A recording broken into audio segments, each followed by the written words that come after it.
আর কিছু বলার শক্তি পাচ্ছে না মোম। শরীর সাই দিচ্ছে না, দাঁড়িয়ে থাকতে কষ্ট হচ্ছে। কণ্ঠনালী চেপে ধরায় শ্বাস নেওয়া কঠিন হয়ে পড়েছে। বাঁচার জন্য শেষবারের মতো কাতর গলায় আকুতি নিয়ে জানাই, দয়া করে আমাকে যেতে দিন। আমার বাবা অসুস্থ। আমার মৃত্যু তিনি মেনে নিতে পারবেন না। আমি আপনাকে হাত জোর করে অনুরোধ করছি। নির্দয় আগন্তুকের পাষাণ বক্ষে একটুও মায়া হলো না, বরং পৈশাচিক হাসি হেসে হাতের জোর আরও বাড়িয়ে দিল। বিশুদ্ধ রক্ত গড়িয়ে মোমের মুখ, গলা, হাতে লেগে আছে। গায়ের জামা ওড়নার একাংশ রক্তে মাখামাখি অবস্থা। মোম শরীর ছেড়ে দিয়েছে। শরীরে বিন্দু মাত্র শক্তি অব্যাহত নেই। চোখের সামনে আজরাইল রূপে আগন্তুককে দেখে মৃত্যুর জন্য নিজেকে প্রস্তুত করে নিয়েছে সে। আর তো কিছু করার নেই। চোখ দুটো ঝাপসা হয়ে আসছে। বাবা মা ছোট্ট বোনের মুখশ্রী ভেসে উঠছে বারংবার। মোম মরে গেলে মোমের বাবা মা পাগল হয়ে যাবে। বড় আদরের মেয়ে কি না, আর মায়ের গায়ের গন্ধ পাবে না। মায়ের বুকে মুখ লুকিয়ে সুখ খোঁজা হবে না। বাবার গলা জড়িয়ে কত শত আদরে বায়না করা হবে না। ছোট্ট বোন মুনিয়ার আপু আপু বলে ডাক্তার শোনা হবে না। শ্বশুর শাশুড়ির যত্ন নেওয়া, ময়ূরী আপুর বড় বোনের মতো ভালোবাসা আর পাওয়া হবে না। শাশুড়ি মা কত আশা নিয়ে বলেছিলেন বাসায় ফিরে যেন তাদের সাথে দেখা করে, সেটাও আর সম্ভব হবে না। আর আর মোমের মাস্টার মশাই, তার বুকে মাথা রেখে প্রশান্তির নিঃশ্বাস নেওয়া হবে না। আচ্ছা, মোম মরে গেলে কুমড়ো মার্কা লোকটা কি আবার বিয়ে করবে? পারবে তার কোমলমতিকে ভুলে যেতে? মোমের জন্য কষ্ট পাবে কি তার মাস্টার মশাই? মোমের পরে যে আসবে কুমড়োটার জীবনে, সে কি মোমের মতো আগুনকে মানিয়ে নিতে পারবে? লোকটা যা রাগী, কথায় কথায় ধমক দেয়, সে কি সহ্য করে থাকতে পারবে? দ্বিতীয় কাউকে পেয়ে লোকটা কি মোমকে ভুলে যাবে? মোমের জন্য রাখা সকল আদর ভালোবাসা তাকে দিয়ে দিবে কি? নাকি মোমের জন্য দেবদাস হয়ে সিনেমার হিরোদের মতো রাস্তায় রাস্তায় ঘুরে বেড়াবে? এত যন্ত্রণার মধ্যেও রক্তে ভরা দন্তপাটি বের করে এক পেশে হাসল মোম। চোখ দুটো খুলে রাখা আর সম্ভব হচ্ছে না। নিঃশ্বাস তো নিতে পারছেই না। হাঁ করে কোনো রকমে একটু শ্বাস টানল। মুখে কথা ফুটল না, অস্পষ্ট শব্দে বিড়বিড় করে আওড়ালো, আমাদের পথ চলা হয়তো এ পর্যন্তই ছিল মাস্টারমশাই। আপনার সাথে আরো অনেক বছর বাঁচার ইচ্ছা ছিল, কিন্তু ভাগ্য আমাদের সহায়তা করতে নারাজ। আপনার কোমলমতি ডাক্তার খুব মিস করব। এই নামে আর কাউকে ডাকবেন না, কিন্তু বলে দিলাম, এই নামে শুধু আমাকেই ডাকবেন। আপনার বুক জমিনে নিশ্চিন্তে মাথা রেখে আর ঘুমানো হবে না। আপনার পারফিউম এখন থেকে পুরো 1 মাস যাবে, সপ্তাহখানেকের মধ্যে শেষ হয়ে যাবে না।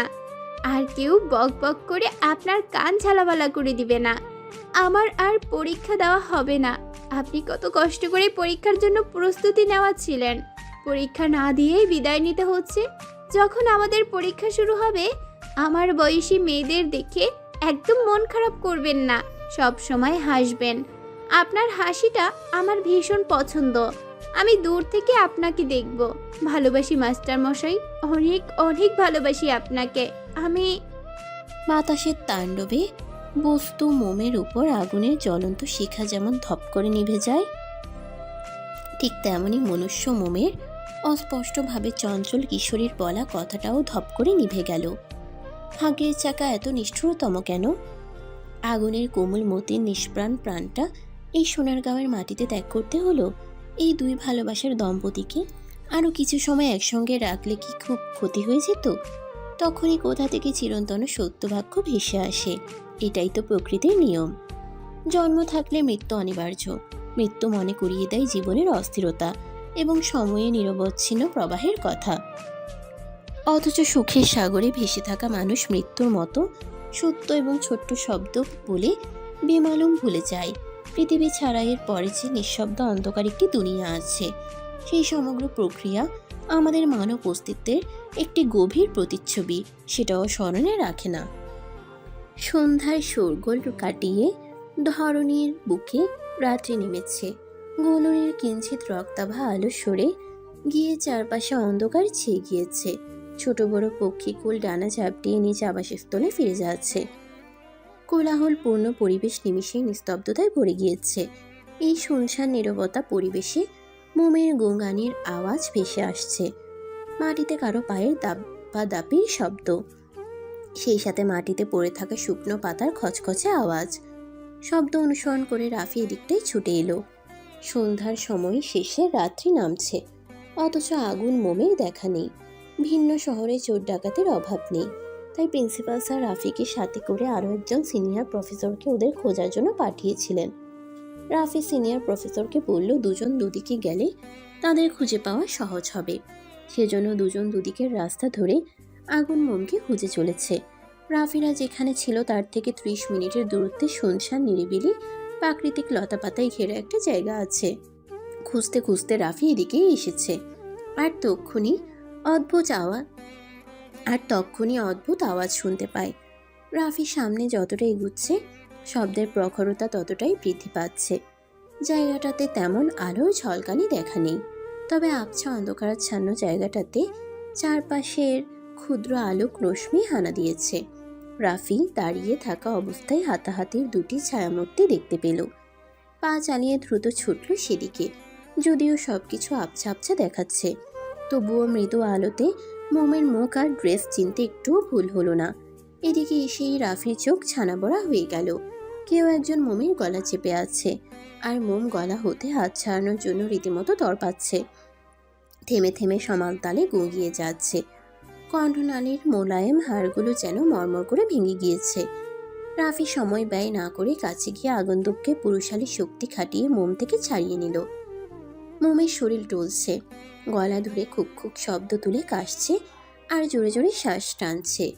এক্ষুনি মাটিতে পড়ে যাবে ভাব। রাফি হাত বাড়িয়ে আবার গুটিয়ে নেয়। অন্যের স্ত্রীকে এভাবে ছোঁয়া কি ঠিক হবে? মোম শরীর ছেড়ে পড়ে যেতে নেয়।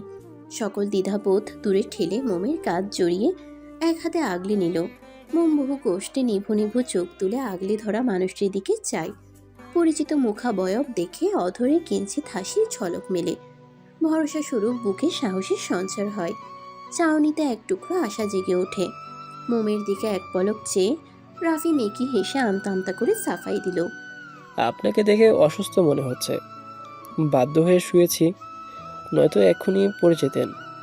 আমার ছোঁয়া খারাপভাবে নেবেন না প্লিজ। বয়সে আমি আপনার থেকে অনেক বড়। অস্বস্তি অনুভব করলে বড় ভাইয়ের ছোঁয়া মনে করে একটু মানিয়ে নিন। শুধু কলিগের বউ বলে আপনি আজ্ঞে করছি, নয়তো হাঁটুর বয়সী মেয়েকে আপনি সম্বোধন করতে ইগোতে লাগছে। মোম পলক ঝাপটিয়ে মাথা নেড়ে বুঝালো সে কিছু মনে করেনি। রাফি সন্তুষ্টি হাসলো। হাসি বজায় রেখে জিজ্ঞেস করলো, ভাবি আপনি এখানে কি করছেন? আগুন স্যার কোথায়?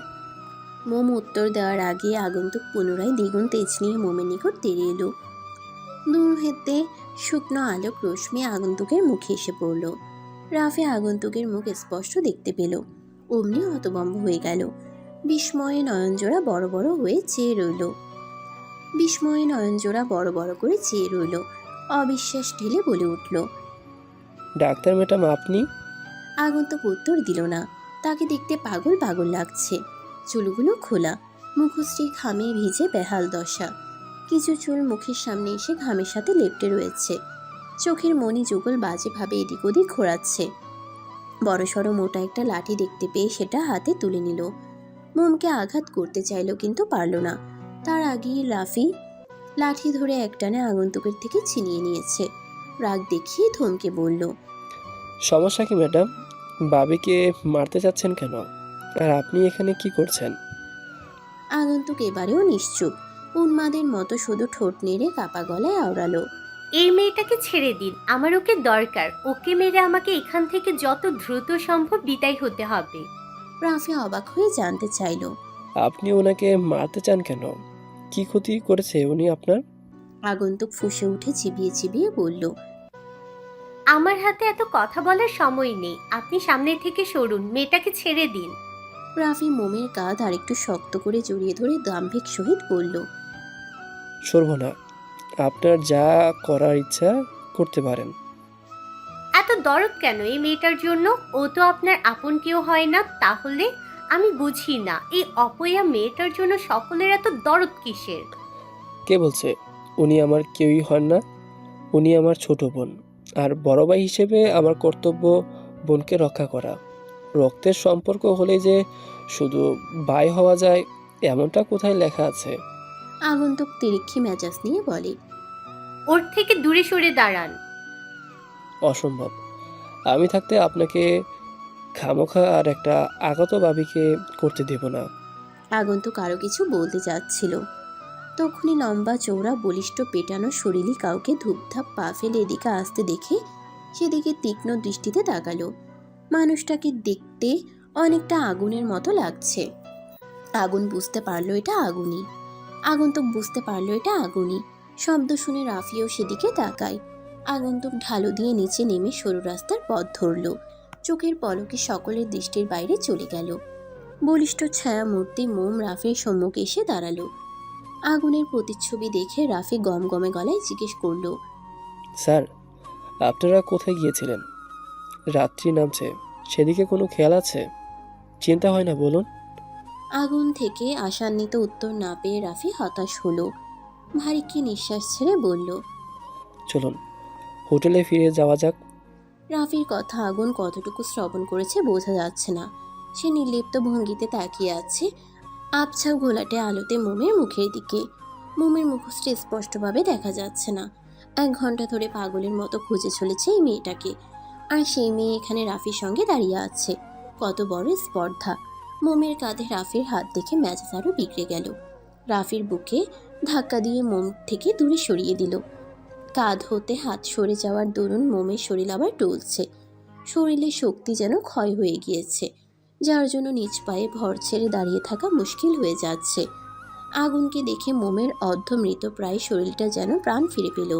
মুচকি হেসে ক্ষীণ স্বরে ঠোঁট নেড়ে কিছু বলতে উদ্যত হলো, কিন্তু সেটা আগুন হতে দিল না। মোমের হাত শক্ত করে চেপে ধরে হাঁটা শুরু করলো। হেঁটে আলোর দিশারে পৌঁছাতেই রাফি খেয়াল করলো মোমের গায়ে রক্ত। আগুন সামনে, তার পেছনে মোম, আর তাদের দুজনের পেছনে রাফি। রাফি মৃদু আওয়াজে চেঁচিয়ে বলল, স্যার, ভাবির গায়ে রক্ত লেগে আছে, দেখুন তো কোথায় ব্যথা পেল। রাফির এই কথাটাও আগুন শুনতে পেয়েছে কিনা বোঝা গেল না। গটগট করে পা চালিয়ে সম্মুখের দিকে অগ্রসর হচ্ছে সে। আগুনের সাথে পা মেলাতে পারছে না মোম। তার উপর শরীর ভীষণ দুর্বল, গলা ব্যথায় কথা বলতে পারছে না সঠিকভাবে। আগুন মোমের দিকে না তাকিয়ে বড় বড় পা ফেলে এগিয়ে যাচ্ছে, সাথে নেতানো ভঙ্গুর মোমকে টেনে হিঁচড়ে নিয়ে যাচ্ছে। হোটেলের রুমে এসে ঝাড়া মেমের মোমের হাত ছেড়ে দিল আগুন। পুরো রুম অন্ধকারে ঢেকে আছে। সুইচ টিপে সাদা রঙের বাতি জ্বালিয়ে দিল।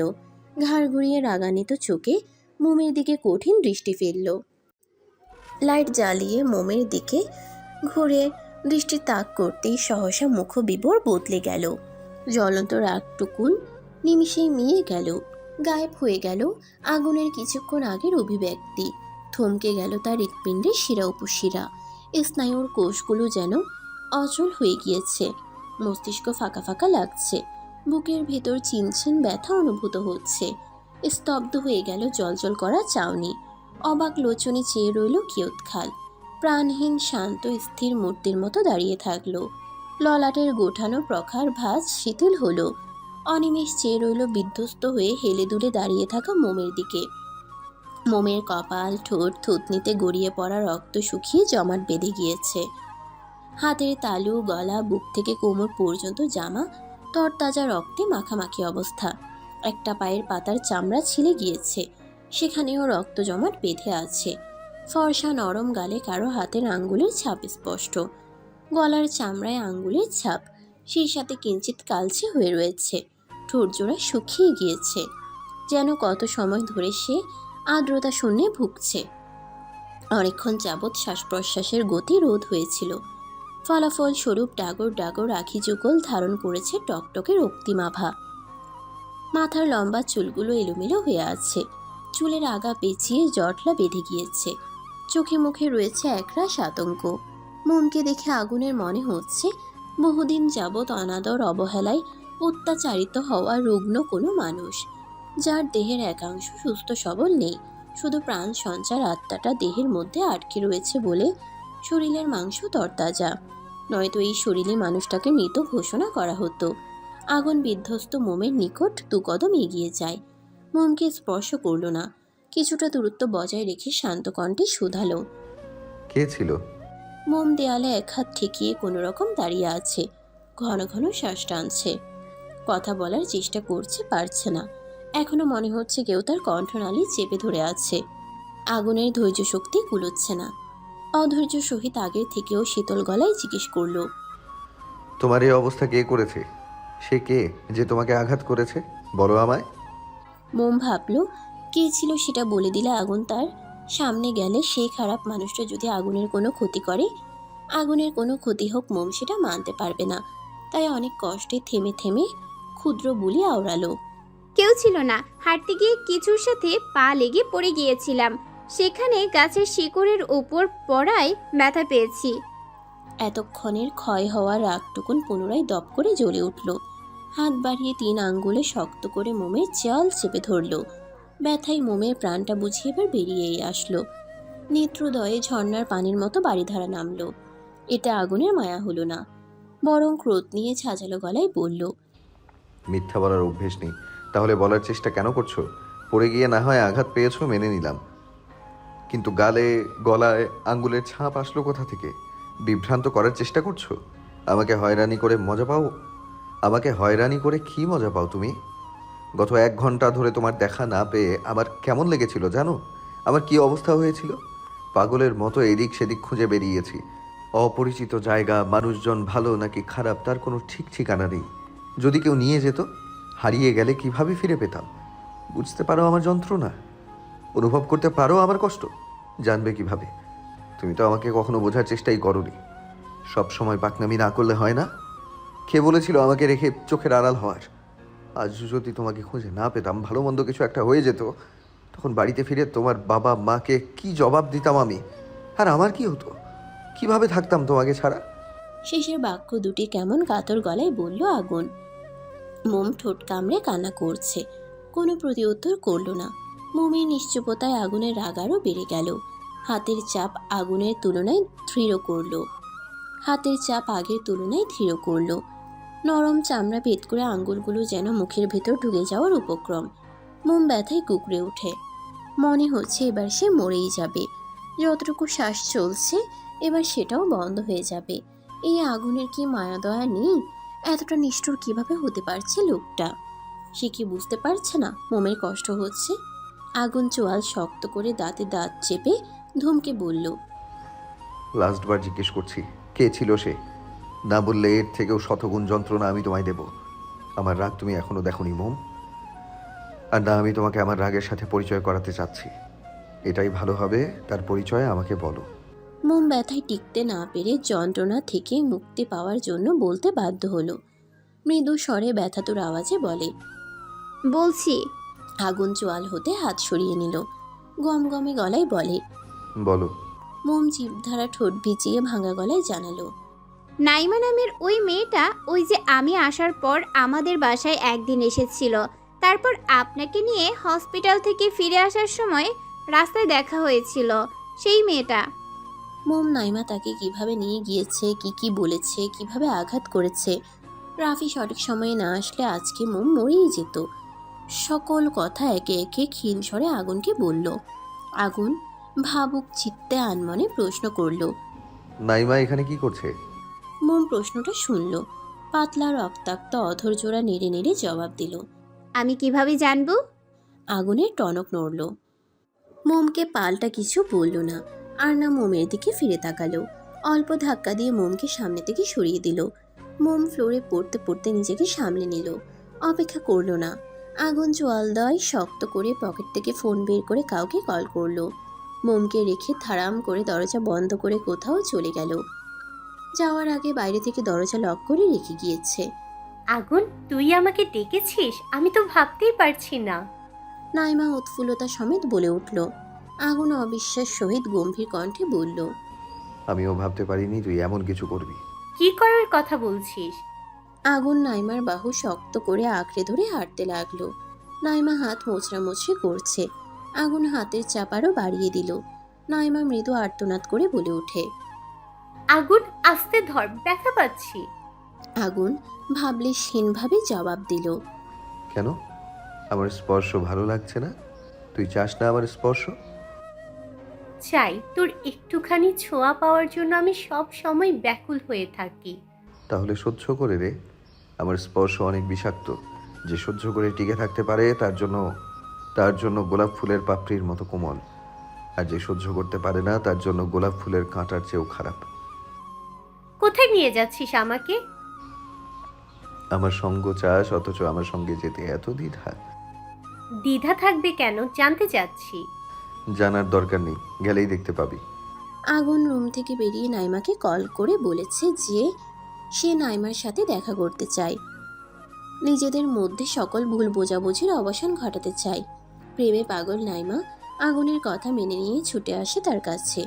মোমকে আঘাত করে ওদের চোখের আড়াল হওয়ার পর নাইমা ঢাকায় ব্যাক করবে এরকম মোমকে আঘাত করে ওদের চোখের আড়াল হওয়ার পর নাইমা ঢাকায় ব্যাক করবে এরকম মনস্থির করেছিল। ব্যাস উঠতে যাবে তখনই আগুনের কল পেয়ে ফিরে আসে আগুনের বলা ঠিকানায়।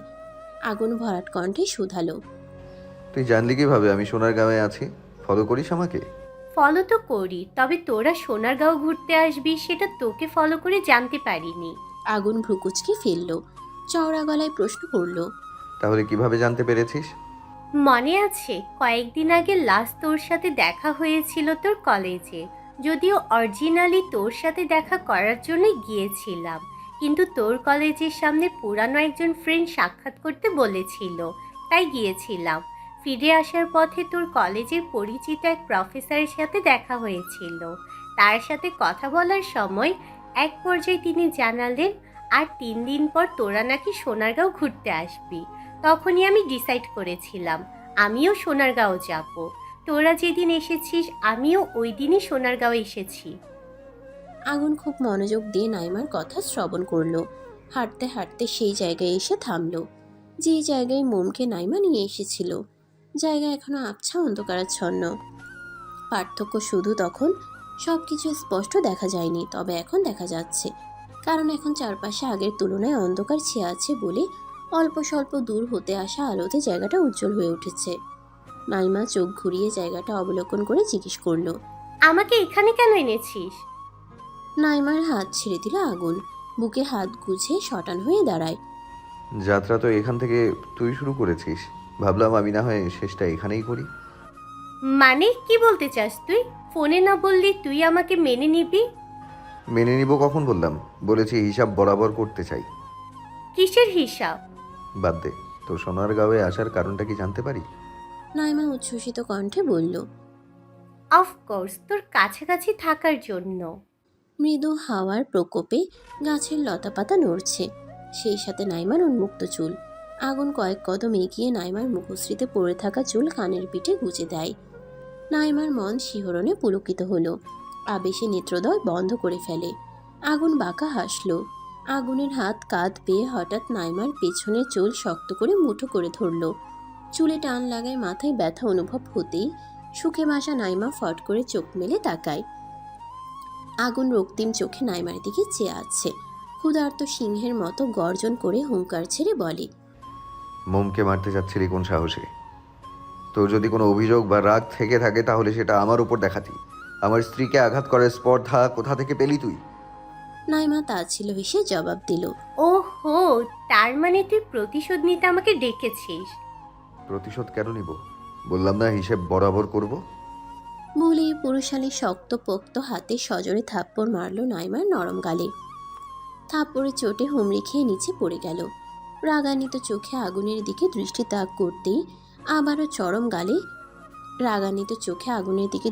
করতেই আবারও নরম গালে শক্ত হাতের থাপ্পড় পড়ল।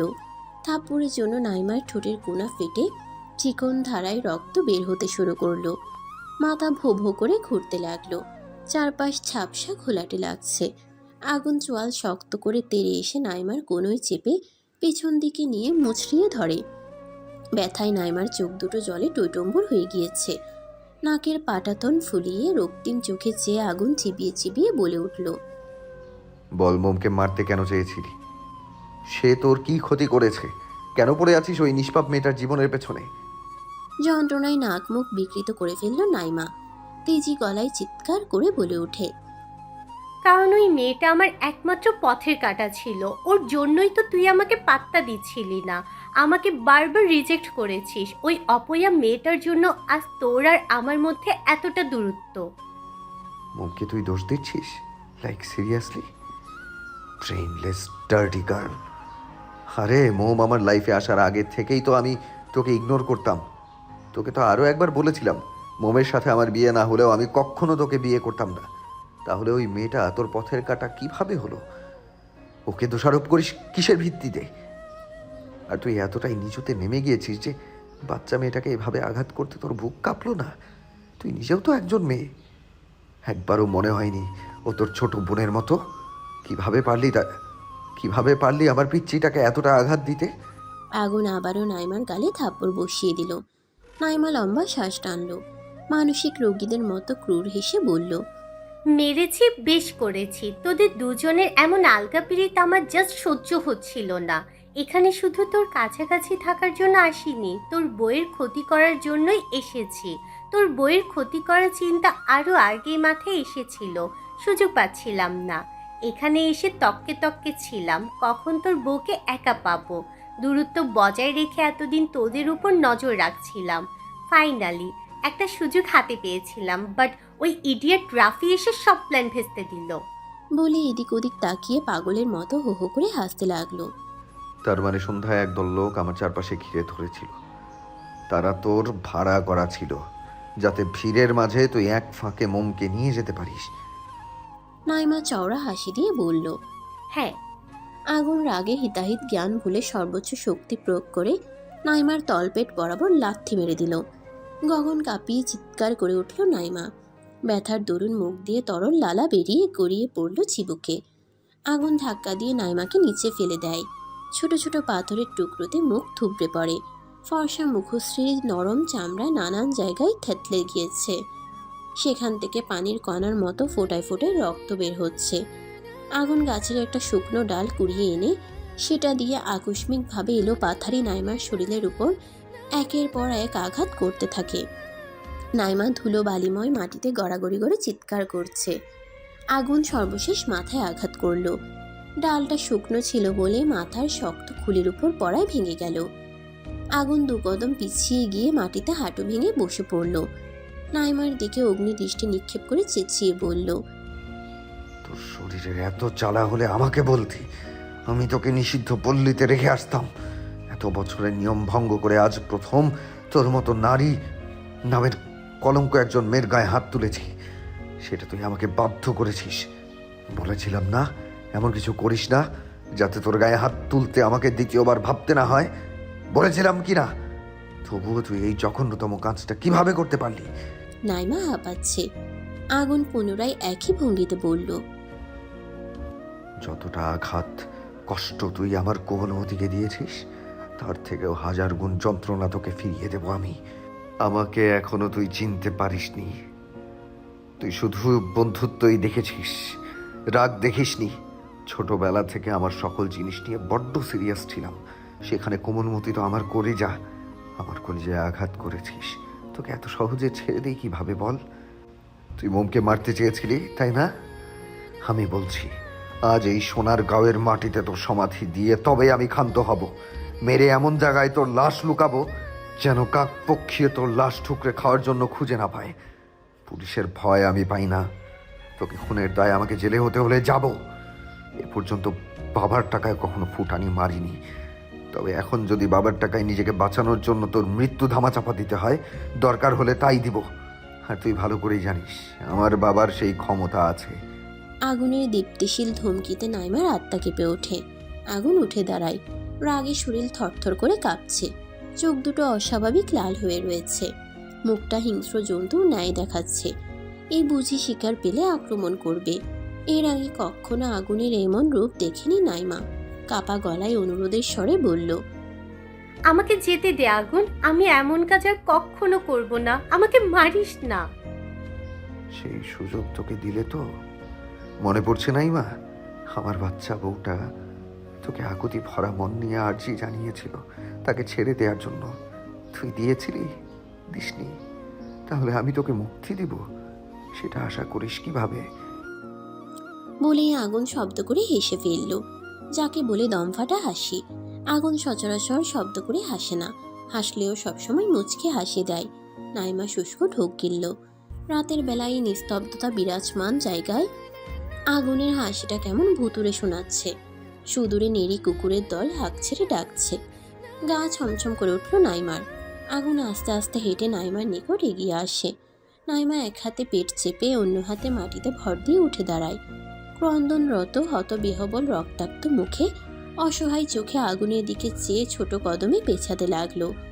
পেছাতে পেছাতে একটা বড়সড় গাছের সাথে পিঠ ঠেকে গেল। আগুন বলিষ্ঠ হাতে গাছের সাথে মাথা লাগিয়ে নাইমার গলা চেপে ধরে কণ্ঠনালীর উপর শক্তপোক্ত চাপ পড়ায়। চোখ দুটো যেন কোঠর ছেড়ে বেরিয়ে আসবে এক্ষুনি।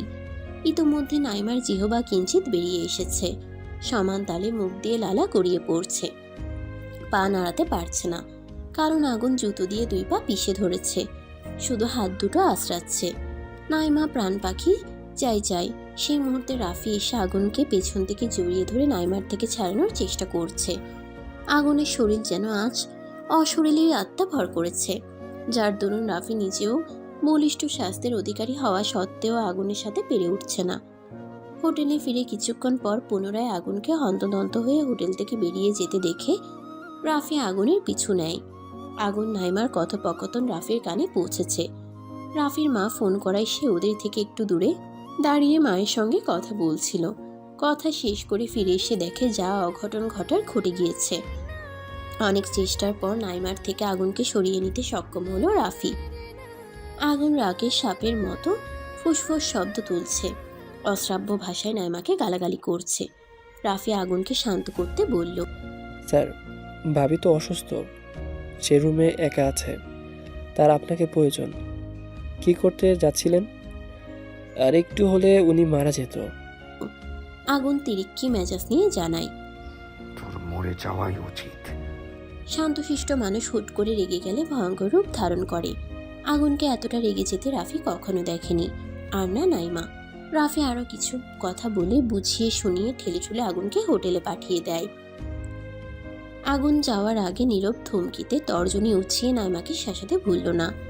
রাফি এসে নাইমাকে ধরে, ওর মুখের দিকে চেয়ে তাচ্ছিল্য হেসে বলে, একটা সত্যি কথা বলি ডাক্তার ম্যাডাম, আমি আপনাকে বেশ কয়েক মাস আগে থেকে পছন্দ করি। আগুন স্যার চাকরিতে জয়েন হওয়ার পর থেকে কলেজে আপনার আনাগোনা ছিল, তখন আপনাকে দেখে ভালো লেগে যায়। আমি প্রথমে মনে করেছিলাম আপনারা দুজন দুজনকে ভালোবাসেন, তাই আপনাকে মুখ ফুটে আমার মনের কথা বলার সাহস পাইনি। পরবর্তীতে বুঝতে পারলাম আপনি আগুন স্যারকে পছন্দ করলেও সে আপনাকে করে না। আর আজকে যা নিজের চোখে দেখেছি, যতটুকু নিজ কানে শুনতে পেলাম, এতে একটা ব্যাপার ক্লিয়ার, আগুন স্যারের জীবনে আপনার কোনো অস্তিত্ব নেই। শুধু বন্ধু ছিলেন আপনি তার, হয়তো আজকের ঘটনার পর সেটাও রইলেন না। নাইমা চোখ ভর্তি পানি নিয়ে পিটপিটিয়ে চাইল। রাফি মুচকি হেসে পুনরায় বলল, আপনার আজকের কাজের জন্য আমার মনে আপনার জন্য যে সম্মান ছিল, সেটা নিমিষে ধূলিসাৎ হয়ে গিয়েছে। ওই ছোট্ট মেয়েটাকে আপনি মারতে চাচ্ছিলেন, যাকে আপনি আমার প্রথম অনুভূতি, যা আমি চাইলেও কখনো ভুলতে পারবো না।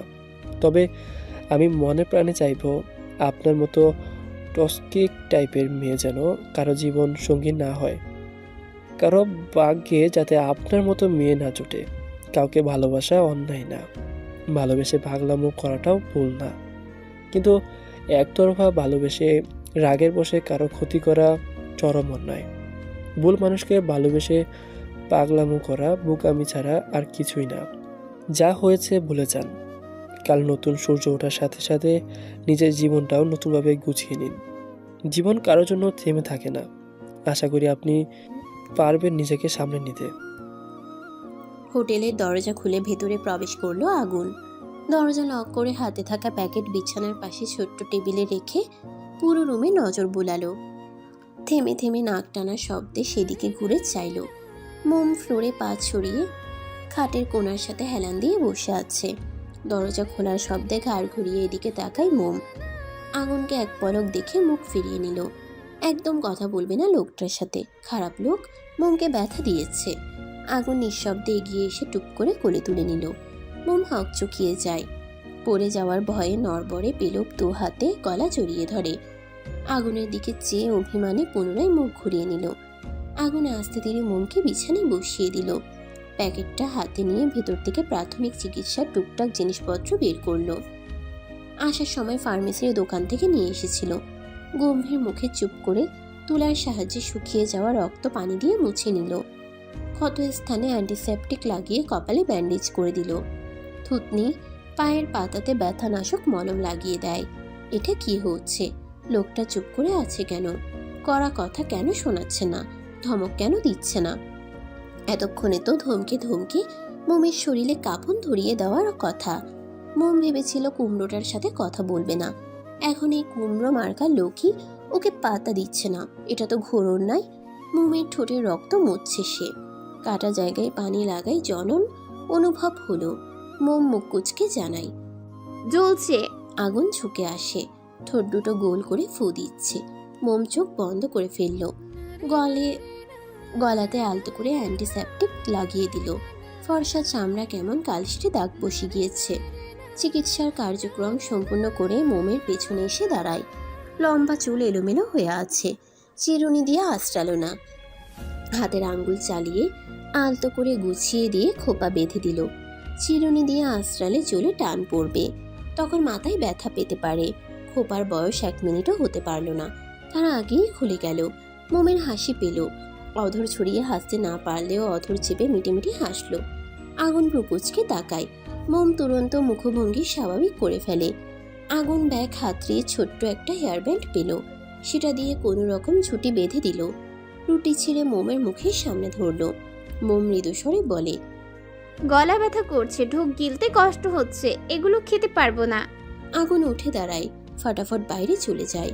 কিছুক্ষণ পর হাতে স্যুপের বাটি নিয়ে ফিরে আসে। গরম গরম স্যুপ চামচ দিয়ে তুলে ফু দিয়ে ঠান্ডা করে মোমের ঠোঁটের সম্মুখে তুলে ধরে। মোম ঠোঁট ফাঁকা করে খেতে চেয়েও থেমে গেল। আপনি খাবেন না? রাতের ঘুটঘুটে আধার সরে গিয়ে সকালটা ধীরে ধীরে জাগ্রত হয় তার রোজকার নিয়মে। ভোর পাখিরা মিষ্টি সুরে কলকলিয়ে গান গাইতে শুরু করে তখন। এই ভোর পাখিদের মতো ধরিত্রীর বুকে এক চঞ্চল কিশোরী সকাল সকাল উঠে চিৎকার চেঁচামেচি শুরু করে দিয়েছে।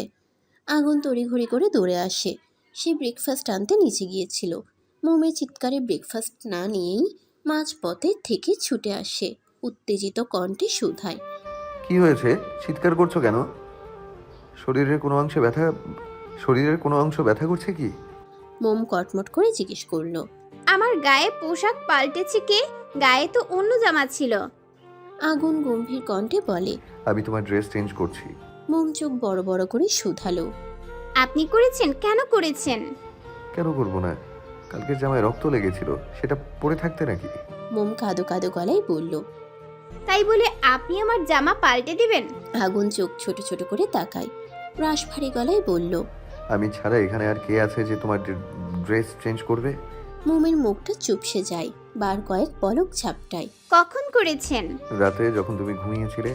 আপনার এত কষ্ট করার কি দরকার ছিল? আমাকে ডাকলে আমি নিজেই জামা পাল্টে নিতাম। আগুন ফোঁস করে শ্বাস টানে। গমগমে গলায় বলে, একটু সুস্থ হয়েছো কি হওনি তোতা পাখির মতো বুলি আওড়ানো শুরু করে দিয়েছো। মোমের ব্যথা আগের তুলনায় অনেক কমে গিয়েছে, তবে আঘাত পাওয়া স্থান এখনো তরতাজা। আঘাতের জায়গায় চারপাশের চামড়া কুঁচকে জটলা বাঁধতে শুরু করে দিয়েছে। আশা করা যায় খুব শীঘ্রই ক্ষতস্থান শুকিয়ে যাবে। মরা চামড়া উঠে গিয়ে স্বাভাবিক চামড়ায় দেখা মিলবে। মোম চঞ্চল কণ্ঠে ঠোঁট উল্টে জবাব দিল, আপনি কি চান আমি চুপ করে থাকি? আমার কি বাক স্বাধীনতা নেই? আমি কথা বলবই। আমি তো আর আপনার মতো কুমড়ো মার্কা লোক না যে সারাক্ষণ গম্ভীর মুখে বসে থাকবো। আগুন বিরক্তিকর মুখভঙ্গিতে বলে, এইসব লেম কথাবার্তার জন্য এখানে চিৎকার করছিলে? কুমড়ো মার্কা লোক মানে কি সব ভাষা বলো তুমি? কার থেকে এসব শিখেছো? আর আমি তোমাকে বাক স্বাধীনতা দেই না বলছো? আচ্ছা বলো, তোমার যতক্ষণ মন চায় একা একাই বক বক করো, আমি চললাম। আগুন আর এক মুহূর্তও দাঁড়ালো না। খ্রস্ত পায়ে প্রস্থান করলো। মোমের ওষ্ঠ কিঞ্চিত ফাঁকা হয়ে গিয়েছে। ব্যাপারটা কি হলো? আগুন কি তাকে আগুন কি তাকে ইনডিরেক্টলি অপমান করলো? মোম কি কিছু বলতে না দিয়ে এভাবে ভাব নিয়ে চলে গেল? আশ্চর্য লোক তো। মোম ভেঙচি কাটে, বিড়বিড় করে আগুনকে বকে দেয়। হোটেলের সিঁড়ি দিয়ে নিচে নেমে রাফিকে একা দাঁড়িয়ে থাকতে দেখে আগুন তার নিকট এগিয়ে যায়। রাফি অন্য মনস্কভাবে বাইরের কোলাহলপূর্ণ পরিবেশে তাকিয়ে আছে। আগুন পাশে এসে দাঁড়ালো, গলা খাকারি দিয়ে জিজ্ঞেস করলো। কি নিয়ে চিন্তা করছেন মিস্টার রাফি? রাফির ধ্যান ভাঙে, চক্ষুদয় দৃষ্টি ঘুরিয়ে সরাসরি নজর রাখলো আগুনের আদলে। আগুন ভ্রুকুচকে চেয়ে আছে। রাফি স্মিত হেসে জানালো, কিছু নিয়ে চিন্তা করছিলাম না। ভাবির শারীরিক অবস্থা কেমন? আগের থেকে বেটার। একটা কথা বলবো? দ্বিধাবোধ করছেন কেন? বলে ফেলুন। কালকে আপনাকে দেখে আমি ছেলে হয়েও ভয় পেয়ে গিয়েছিলাম। আল্লাহ, কি রাগ আপনার! ডাক্তার ম্যাডামকে ভালোই শাস্তি দিয়েছেন। বেচারি মরতে মরতে বেঁচে গিয়েছে। আগুন ভরাট কণ্ঠে বলে, নাইমার ব্যাপারে আমি কিচ্ছু শুনতে চাই না। আপনি যদি এই ঘটনাটা ভুলে যান এবং কারো সাথে এই ঘটনার কথা শেয়ার না করেন তাহলে খুশি হতাম। হ্যাঁ, অবশ্যই। আমি কারোর সাথে শেয়ার করব না। আপনি নিশ্চিন্তে থাকতে পারেন। সবাই ব্রেকফাস্ট করে ফেলেছে? জি, আমি এখনো ব্রেকফাস্ট করিনি। চলুন ব্রেকফাস্ট করে নেবেন। রাফি অধর কোণে মৃদু হাসি ঝুলিয়ে জানায়, খেতে ইচ্ছে করছে না, আপনি খেয়ে আসুন। As your wish. আগুন চলে আসার জন্য পা বাড়ায়, কয়েক কদম এগিয়ে গিয়ে থেমে যায়। পিছন ঘুরে আবার রাফির পাশে এসে দাঁড়ায়। রাফি প্রশ্নসূচক দৃষ্টিতে তাকায়।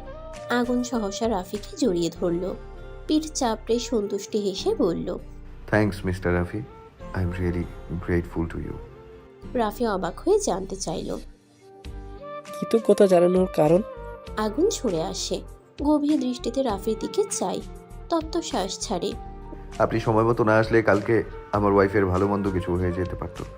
আই নো দ্যাট এই ছোট্ট থ্যাঙ্কসটা যথেষ্ট নয়, বাট তবুও থ্যাঙ্কস আ লট। রাফি ঠোঁট এলিয়ে হাসল, উৎফুল্ল চিত্তে বলে, ইটস মাই প্লেজার স্যার। একজন মানুষ হিসেবে আমার যা মনে হয়েছে সেটা করেছি। ভাবি আমার ছোট বোনের মতো। তাছাড়া বাবের জায়গায় অন্য কোনো মেয়ে থাকলে আমি তাকেও হেল্প করতাম। ধন্যবাদ দেওয়ার দরকার নেই। আসছি, মোমকে ব্রেকফাস্ট করিয়ে মেডিসিন খাওয়াতে হবে। রাফি মাথা ঝাঁকালো। আগুন চলে যায়। রাফি দীর্ঘশ্বাস ছাড়ল, প্যান্টের পকেটে হাত গুজে আকাশে সাদা মেঘের দিকে দৃষ্টি রাখে। সেখানে নজরে আসছে একটা পাখি একা একা উড়ে যাচ্ছে। কোথায় যাচ্ছে রাফি জানে না। আচ্ছা, পাখিটা কি শুরু থেকেই নিঃসঙ্গ, নাকি কেউ ছিল তার সাথে? মাঝপথে এসে পাখিটাকে একা রেখে চলে গিয়েছে কি? হ্যাঁ অথবা না, উত্তর নেই রাফির কাছে। রাফিও তো স্বল্প সময়ের মধ্যে কারো মায়ায় আটকে ছিল, কারো সঙ্গ পাওয়ার তীব্র বাসনা মনে লালন করেছিল। কাউকে একান্ত নিজের করে একজন থেকে দুজন হতে চেয়েছিল, সেটা আর হলো কই। পাখির মতো সেও উন্মুক্ত ভ্রূপৃষ্ঠে একা একা ঘুরে বেড়াচ্ছে। কাল নাইমার শারীরিক অবস্থা দেখে বুকের গহীনে এক চাপা কষ্ট অনুভব করছিল। যতই করা কথা শোনাক না কেন, সত্যি এটাই, রাফি এখনো নাইমাকে ভালোবাসে। ফার্স্ট ফিলিংস ফার্স্ট লাভ বলে কথা, এত সহজে ভুলে যাওয়া যায় নাকি? কাল আত্মরা নাইমাকে নিয়ে গিয়ে কাছাকাছি একটা হসপিটালে ট্রিটমেন্ট করিয়েছিল রাফি। নাইমার থেকে ফোন নাম্বার কালেক্ট করে নাইমার বাবাকে ফোন করে নাইমার অসুস্থতার কথা জানায়। কিভাবে আহত হয়েছে সে কথা বলেনি, শুধু বলেছে নাইমা অনেক অসুস্থ। রাফি নাইমাকে বাসে উঠিয়ে দিবে আর নাইমার বাবা যেন তাকে রিসিভ করতে চলে আসে। ট্রিটমেন্ট করিয়ে নাইমাকে বাসে তুলে দিয়ে রাফি হাসি মুখে বিদায় জানায়। অতঃপর হোটেলে ফিরে আসে। আগামীকাল সকালবেলা সকলে ঢাকায় ফিরে যাওয়ার উদ্দেশ্যে রওনা হবে। সোনারগাঁওয়ে কাটানোর শুধু আজকের সময়টুকুন হাতে আছে, তাই যে যার মতো ঘুরতে বেরিয়ে গিয়েছে। যদিও সবাই ঘুরতে বের হয়নি, কয়েকজন দম্পতি আর সিঙ্গেল কয়েকজন গিয়েছে, বাকিরা হোটেলে আছে। সময়টা এখন বিকেলের মধ্যভাগ। সূর্য পশ্চিম দিকে হেলে পড়েছে, গরমের প্রখরতা কমে এসেছে। এমন একটি গোধূলি বেলায় যখন দিন কেটে যায় এবং রাত আসে, তখন প্রকৃতির মধ্যে এক অদ্ভুত শান্তি বিরাজ করে। আমাদের মনে তখন নতুন দিনের প্রত্যাশা জাগে। এই সময়টিতে জীবন যেন নতুন করে সজীব হয়ে ওঠে এবং প্রাকৃতিক সৌন্দর্য আমাদের মনে একটি গভীর অনুভূতির সৃষ্টি করে। রাত থেকে মোম হোটেলের রুমে রয়েছে, একবারের জন্যও বের হয়নি। হবে কি করে, সে তো অসুস্থ। আর আগুন তাকে এই অবস্থায় বের হতে দিলে তো? যা যা প্রয়োজন আগুন সব এনে দিয়েছে। একবার বারান্দায় গিয়ে বসে থাকে, একবার রুমে আসে, তো একবার বিছানায় শুয়ে থাকে। এভাবে এই পর্যন্ত সময়টা পার করেছে, কিন্তু এখন বাইরে যেতে ইচ্ছে করছে। কতক্ষণই বা রুমে ভালো লাগে। আগুন বিছানায় আতশোয়া হয়ে ফোন টিপছে। ভ্রুযুগল কুচকানো, নিজের ঠোঁট কামড়ে এক মনে কিছু দেখছে। মোম এসে আগুনের মাথার পাশে দাঁড়ায়। এতক্ষণ বারান্দায় দাঁড়িয়েছিল, হাত নাড়িয়ে আগুনের অ্যাটেনশন পাওয়ার চেষ্টা করছে। আগুন চোখ তুলে তাকালো না, নিজের মতো ফোন দেখায় ব্যস্ত।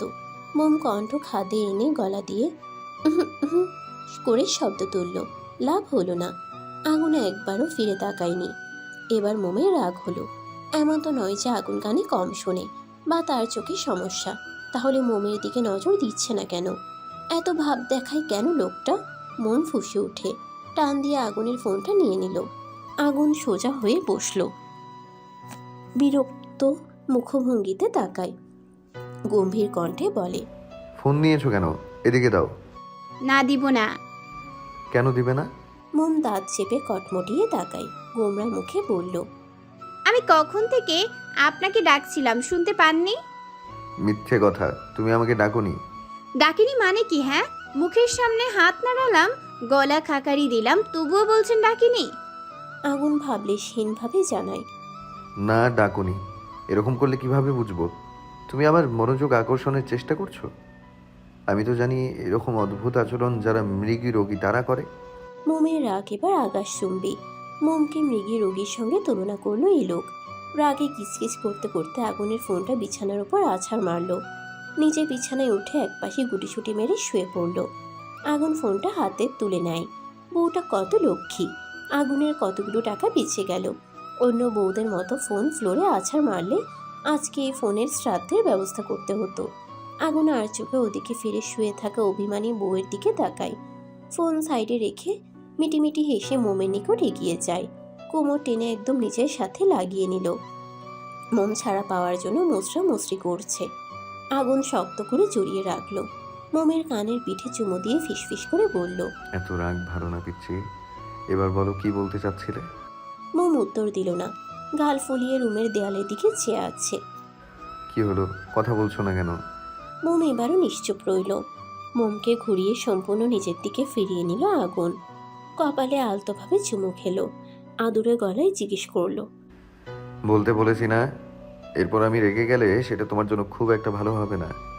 মোম মুখ কালো করে তিরিক্ষি মেজাজ নিয়ে বলে, তখন তো শুনতে চাচ্ছিলেন না, তাহলে এখন জানতে চাচ্ছেন কেন? তখন শুনতে চাইনি, এখন তো চাচ্ছি, এবার বলো। বাইরে নিয়ে চলুন, রুমে থাকতে ভালো লাগছে না, দম বন্ধ লাগছে। কোথায় যেতে চাও?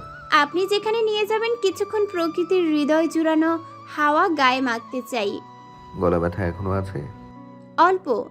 ঠিক আছে, ওঠো। আগুন মোমকে নিয়ে উঠে দাঁড়ায়।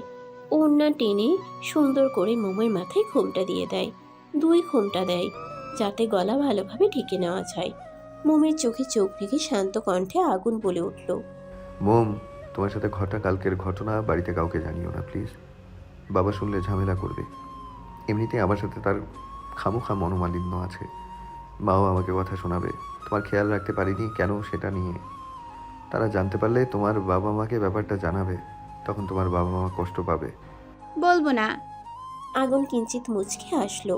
মোমের গালে ঠোঁট ডুবিয়ে চুমু খেলো। নাকে নাক ঘষে কোলে তুলে নিল। দরজা খুলে সিঁড়ি দিয়ে হাঁটা ধরলো। মোম হতভম্ব হয়ে গেল। আগুনের টি শার্ট খামচে ধরে অবাক হয়ে চেয়ে রইল। তড়িৎ বেগে মৃদু আওয়াজে চেঁচিয়ে বলল, কোলে নিয়েছেন কেন? নামান বলছি।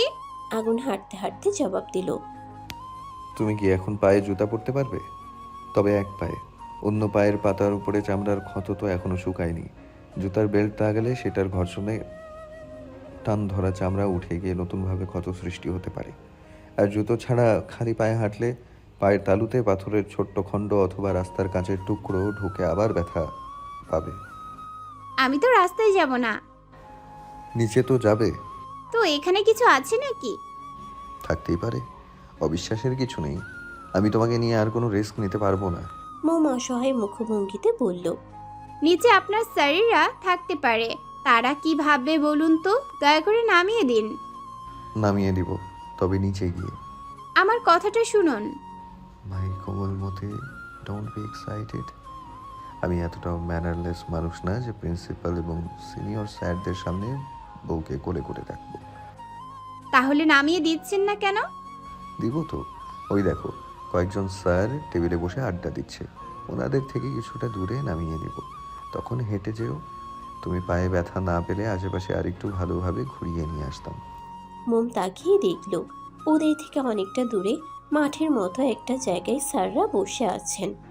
সেখানে কিছু সংখ্যক টবের মধ্যে ফুল গাছ লাগানো, কয়েকটাতে ফুল ফুটে আছে।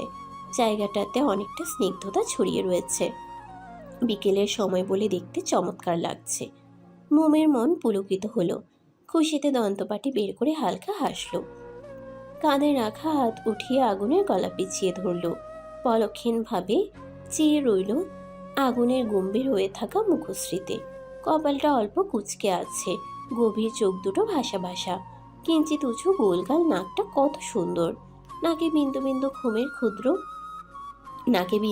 ঘামের ক্ষুদ্র ফোঁটা দেখা যাচ্ছে। ঠোঁট দুটো যেন আর্ট করা। চাপ দাড়ি যুক্ত ফর্সা মুখশ্রীতে গোলাপি অধর জোড়া দারুণ মানিয়েছে। লোকটার গা থেকে সবসময় মিষ্টি একটা ঘ্রাণ নাসারন্ধ্রে আসে, যেটা মোমকে মাতাল করে দেয়। মোমের মাস্টার মশাই একটু বেশি সুন্দর, ফর্সা বলে নয়, মুখের গঠনটাই সুন্দর। মোম কি কখনো ভেবেছিল এই মানুষটা তার স্বামী হবে? কখনো কি মনে হয়েছিল তার বরটা দেখতে এতটা মিষ্টি টাইপের হবে? লোকটা কত যত্নশীল, কত ভাবে ওর জন্য। মোম তো ভাগ্যবান, সেজন্য এই কুমড়ো মার্কা লোকটাকে স্বামী হিসেবে পেয়েছে। মোম স্বস্তির নিঃশ্বাস ছাড়ল, ঠোঁট ছড়িয়ে এক ভেসে হাসল। মুখটা এগিয়ে হুট করে আগুনের খোঁচা খোঁচা দাড়িযুক্ত গালে টুপ করে চুমু খেল। সহসা আগুনের চলমান পা থেমে যায়। হতবিহব লক্ষ্মীপট ফ্যাল করে চেয়ে থাকলো মোমের দ্বিধাহীন মুখে। বিস্ময়ে চোখ দুটো বড় বড় হয়ে গেল, ঠোঁট জোড়া আপনা আপনি কিঞ্চিত ফাঁকা হয়ে যায়। মোমের কোনো ভাবান্তর হলো না, তার মুখবিবর স্বাভাবিক। ঠোঁট উল্টে বলল, দাঁড়িয়ে পড়ছেন কেন, চলুন। জিভধানা ঠোঁট বেজায় আগুন, অবাক হয়ে জানতে চাইল, তুমি আমাকে চুমু দিয়েছ? সত্যি? মন লজ্জা পেল। আবেগের বশে দিয়ে ফেলেছিল, তখন এত কিছু ভাবেনি। এখন কি উত্তর দিবে মোম? চোখ মুখ খিচে বন্ধ করে আগুনের গলায় মুখ লুকিয়ে চুপ করে রইল। এদিকে আগুনের বক্ষতলে প্রেমের ঢেউ হানা দিয়েছে, পিঞ্জরে উতাল পাতাল শুরু হয়ে গিয়েছে। মোমের কাঁধে মুখ দিয়ে শক্ত করে কামড় বসালো। মোম ঠোঁট চেপে মৃদু ব্যথাতুর আওয়াজ তুলল। আগুন পাত্তা দিল না, নিরেট স্বরে হুমকি স্বরূপ হিসহিসিয়ে জানালো, কাজটা তুমি ঠিক করনি। আমার বুকে আগুন জ্বালিয়ে মুখ লুকিয়ে বসে আছো। বাইরে আছি, নয়তো এর জবাব এক্ষুনি ফিরিয়ে দিতাম। টেনশন করো না, এর শোধ আমি নিবই। Just wait and watch my কোমলমতি। ট্যুরের মেয়াদ ফুরিয়ে এসেছে। সময়ের প্রহর গুনতে গুনতে দোতলা বিশিষ্ট বাস গাড়িটি ঢাকায় পৌঁছে গিয়েছে। ভোর ভোর সকলে রওনা দিয়েছিল, তারপরও ঘড়ির কাঁটা প্রায় বিকেলের কাছাকাছি এসে ঠেকেছে। বাসটি কালো রঙের ঘূর্ণায়মান চার চাকা ঘুরিয়ে ঘুরিয়ে কলেজের গেট পেরিয়ে কলেজের মাঠের মাঝখানে এসে থামলো। একে একে সবাই বাস থেকে নেমে যে যার মতো নিজেদের আপন নিরে ফেরার উদ্দেশ্যে চলে গেল। আগুন মোমকে নিয়ে নিজস্ব ফ্ল্যাটে এসেছে। মিনা বলেছিলেন ট্যুর থেকে ফিরে আসার পর তাদের সাথে দেখা করে আসতে, তবে এখনও বাড়িতে গেলে মোমের অসুস্থতা দেখে নানান রকমের কথা জিজ্ঞেস করবে। রাশেদের ধারালো কথার সম্মুখীন হতে হবে। যদিও মোম আগের তুলনায় অনেক সুস্থ, ব্যথা নেই বললেই চলে, কিন্তু আঘাতের চিহ্নগুলো এখনও সুস্পষ্ট। মোমকে দেখে তারা দিশেহারা হয়ে পড়বেন। তবে এখনও বাড়িতে গেলে মোমের অসুস্থতা দেখে নানান রকমের কথা জিজ্ঞেস করবে। রাশেদের ধারালো কথার সম্মুখীন হতে হবে। যদিও মোম আগের তুলনায় অনেক সুস্থ, ব্যথা নেই বললেই চলে, কিন্তু আঘাতের চিহ্নগুলো এখনও সুস্পষ্ট। মোমকে দেখে তারা দিশেহারা হয়ে পড়বেন। তার থেকে বরং কিছুদিন যাক, তখনও বাড়িতে যাওয়া হবে, আর কিছু একটা বুঝিয়ে মোমের আঘাতের চিহ্নগুলোর কথা জানানো যাবে। এইসব চিন্তা করে আগুনও বাড়িতে যায়নি। এমনকি প্রিন্সিপাল স্যারকে আসার সময় আগুন বলে এসেছে সে কয়েকদিন সঠিক সময়ে কলেজে যেতে পারবে না। ক্লাস সে নেবে তবে বে টাইমে নিতে হতে পারে, কারণ মোম অসুস্থ। প্রিন্সিপাল মোমের কপালের ক্ষতটা দেখেছিলেন। আগুন জানিয়েছে রাস্তায় পড়ে গিয়ে আঘাত পেয়েছে। আগুন অযথা ক্লাস ফাঁকি দেওয়ার মতো মানুষ না, সেজন্য প্রিন্সিপাল সম্মতি প্রকাশ করেছেন। বাসায় এসে মোম ফ্রেশ না হয়েই ড্রয়িং রুমের সোফায় শুয়ে পড়ল। আগুন ফ্রেশ হতে চলে গিয়েছে, একবারে গোসল করে বেরিয়েছে। টি শার্ট ট্রাউজার পরিধান করে তোয়ালি দিয়ে ভেজা চুল মুছতে মুছতে ড্রয়িং রুমে আসে। মোমকে শুয়ে থাকতে দেখে ভ্রুকুচকে ফেলল। কাছে গিয়ে ঝুঁকে মোমের কপালে হাত রাখল। তাপমাত্রা ঠিকঠাক, কালে হাত রেখে মৃদুস্বরে ডেকে ওঠে। মোম, শরীর খারাপ লাগছে? মোম পিটপিট করে চক্ষুদ্বয় পুরোপুরি খুলে তাকায়। মুখশ্রীতে ক্লান্তি লেপ্টে রয়েছে। না, কিছুক্ষণ বিশ্রাম নিলে ঠিক হয়ে যাবে। আগে ফ্রেশ হয়ে নাও, পরে শুয়ে থেকো। এখন উঠতে ইচ্ছে করছে না। আগুন ভরাট কণ্ঠে বলল। উঠতে হবে, ফ্রেশ হলে ভালো লাগবে। মোম অলস ভঙ্গিতে উঠে বসল। চোখে তার ঘুম পাখিরা হানা দিয়েছে। মুখটা চুপসে আছে, ডাগর ডাগর আখি জোড়া বুঝে আসতে চাচ্ছে। মেয়েটা জবরদস্তি খুলে রাখার আপ্রাণ চেষ্টা করছে। আগুন তীক্ষ্ণ দৃষ্টিতে চেয়ে তার কোমল মতির গোলগাল মুখবিবর পর্যবেক্ষণ করল। হাত বাড়িয়ে মোমকে পাজা কোলে তুলে নিল। মোম আগুনের কাঁধে মাথা এলিয়ে দিল। মেয়েটার আখিতে ঘুম লুটোপুটি খাচ্ছে। মোমকে নিয়ে আগুন সোজা ওয়াশরুমে ঢুকে গেল। কোল থেকে নামিয়ে ঝর্ণা ছেড়ে দেয়। পানির সংস্পর্শ পেতেই মোম তড়াক করে চোখ খুলে চায়। ঘুম ছুটে যায় পুরোপুরি। আকস্মিক পানি গায়ে লাগাই ভয় পেয়ে যায়। সহসা একটু দূরে দাঁড়িয়ে থাকা আগুনকে জড়িয়ে ধরে। ঠান্ডা পানি বলে শরীর কেঁপে কেঁপে উঠছে। ঝর্ণার পানি দিয়ে মোমের সাথে সাথে আগুনও ভিজে যাচ্ছে। আগুন দীর্ঘশ্বাস ছাড়ল। মোমের গায়ের পানিতে তার টি শার্ট ভিজে গিয়েছে। ব্যঙ্গ করে বলে উঠল। আগেই বলতে পারতে একসাথে গোসল করতে চাও, তাহলে অন্তত আমাকে 2বার গোসল করতে হতো না। মোম মিনমিন করে বলল। আপনি যে আমাকে সরাসরি ওয়াশরুমে নিয়ে আসবেন আমি জানতাম নাকি? ভয় পেয়ে গিয়েছিলাম। তুমি সব কিছুতে এত ভয় পাও কেন? পানির সংস্পর্শে এসেও তোমার ভয় লাগছে? মোমের থেকে আশাবাদী উত্তর পাওয়া গেল না। চুপ করে রইল সে। আগুন আর কিছু বলল না। মোমকে গোসল করিয়ে পোশাক এনে দিল। আগুন গিয়ে রুমে চেঞ্জ করে নিল। আইমানের ভার্সিটির পেছনে সে পুকুর পাড়ের বেঞ্চে বসে আছে আনিকা। বসে থাকতে থাকতে মেয়েটার কোমর অসাড় হয়ে আসছে। বিরক্তিতে মাথা চাড়া দিয়ে উঠছে। অপেক্ষা করতে আর ধৈর্য কুলাচ্ছে না। বসা হতে দাঁড়িয়ে পায়চারি করতে লাগলো। এদিক ওদিক ঘাড় নাড়াচ্ছে, অথচ আইমানের কোনো হদিস নেই। রাগের মাথা ক্রমাগত বৃদ্ধি পাচ্ছে। একটা গাছের পাশে দাঁড়িয়ে গাছের পাতা ছিঁড়তে শুরু করলো। আবার কখনো নখ দিয়ে গাছের ছাল খুঁড়তে লাগলো। ঢাকা শহরের রাস্তার মাঝে মাঝে কিছু গাছের সারি দেখা যায়, যদিও শহরের গাছপালার সংখ্যা নগণ্য। তবে এই অল্প গাছগুলোই শহরের যান্ত্রিক জীবনে খানিকটা প্রশান্তি দেয়। গাছের পাতাগুলো হালকা বাতাসে খেলে যায়, আর সেই সাথে সারিবদ্ধভাবে দাঁড়িয়ে থাকা গাছগুলো যেন শহরের কোলাহলের মধ্যে শান্তির মুহূর্ত প্রতীক। আইমান আরও কিছুক্ষণ পর আসলো। আইমানকে দেখে আনিকার আগে ফুসফুস করতে করতে বলল। কখন আসতে বলেছিলেন আর আপনি এখন এসেছেন? দেরি করে যখন আসবেন তখন এত তাড়াতাড়ি আসতে বলার কি দরকার ছিল? আইমান হাঁপাচ্ছে। দৌড়ে এসেছে বলে নিঃশ্বাস দ্রুত গতিতে হচ্ছে। ঘন ঘন শ্বাস টানছে। ভার্সিটির ব্যাগটা কাঁধ থেকে নামিয়ে বেঞ্চে বসে পড়ল। বোতল বের করে ঢকঢক করে পানি খেয়ে শান্ত হলো। আনিকাকে ইশারায় পাশে বসতে বলল। আনিকা বসলো। আইমান ব্যগ্র গলায় বলে ওঠে। টাইম মতোই আসতে চেয়েছিলাম, কিন্তু স্পেশাল ক্লাস ছিল, সেজন্য আসতে লেট হয়ে গেছে। ক্লাস না করেই চলে আসতে চেয়েছিলাম, তবে স্যারের জন্য সম্ভব হয়নি। খুব খুব সরি। ওকে, এবার বলুন কেন ডেকেছেন? কেন ডেকেছি মানে? তোমাকে দেওয়া টাইম শেষ, ভুলে গিয়েছো? না বলিনি। তো বলো, কি সিদ্ধান্ত নিয়েছো? কিসের সিদ্ধান্ত? আইমান ভ্রুকুচকে ফেলল। চওড়া গলায় শুধালো। বুঝেও না বোঝার ঢং করছো? তোমাকে ভাবার জন্য সময় দিয়েছিলাম, আমাকে ভালোবাসবে কি না সেটার জন্য। ভালো না বাসলেও প্রবলেম নেই, আমার একার ভালোবাসাই যথেষ্ট। শুধু বিয়ের জন্য হ্যাঁ বললেই চলবে। আনিকা মেংচি কাটে ব্যঙ্গাত্মক স্বরে জবাব দিল। রাজি না থাকলে কি করবেন? এমনভাবে বলছেন যেন আমি আপনাকে গ্রহণ করতে বাধ্য। অবশ্যই তুমি বাধ্য। আমি ছাড়া তোমার সেকেন্ড কোনো ওয়ে নেই। সো ফাউতাবাজি বাদ দিয়ে আসল কথায় বলো। আনিকা ভাবলিসহীনভাবে জানালো। আপনাকে আমার পছন্দ না। আইমানও ফটাফট মুখ ঝামটি মেরে উত্তর দিল। আমাকে পছন্দ নাকি জানতে চাইনি। তোমার ফাইনাল এক্সামের আগে আমাদের এঙ্গেজমেন্ট হবে, তার জন্য তুমি প্রস্তুত কিনা সেটা বলো। আনিকা হতভম্ব হয়ে গেল। ঝাঁস নিয়ে তিরিক্কি মেজাজে বলে, যেখানে আমি আপনাকে পছন্দই করি না সেখানে আপনার সাথে এঙ্গেজমেন্ট করার জন্য হ্যাঁ বলবো কি করে? বাড়ি আশ্চর্যজনক মানুষ তো আপনি। বেশি কথা ভালো লাগছে না। আজকে লাঞ্চ করিনি, ক্ষুধায় পেটে ইঁদুর দৌড়াচ্ছে। তুমি মেয়ে ভাঙবে কিন্তু মচকাবে না।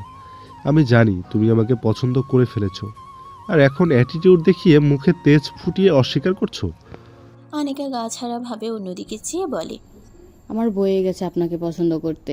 আনিকার কোমর পেঁচিয়ে এক ঝটকায় কাছে টেনে নিল আইমান। একদম কাছে, যতটা কাছে গেলে দুজন ভিন্ন লিঙ্গের মানুষের গাত্রে গাত্রে স্বল্প বাসনা স্থূল কায়ার জন্ম নেয়। দুজনের শ্বাস প্রশ্বাস একে অপরের মুখে আছড়ে পড়ে। আনিকার নাকের সাথে আইমানের নাক লেগে আছে, তার কপালে কপাল লেগে আছে। চারজোড়া পিবর ঠোঁট মাত্র অল্প একটু দূরে। আইমানের সুগভীর স্পষ্ট প্রকাশ্যযোগ্য অক্ষিপট আনিকার কাজল কালো অক্ষিপটে নিবদ্ধ। আনিকার তনুমন কেঁপে ওঠা আইমানের ছোঁয়ায়। শরীর বরফ খণ্ডের মতো জমে গিয়েছে।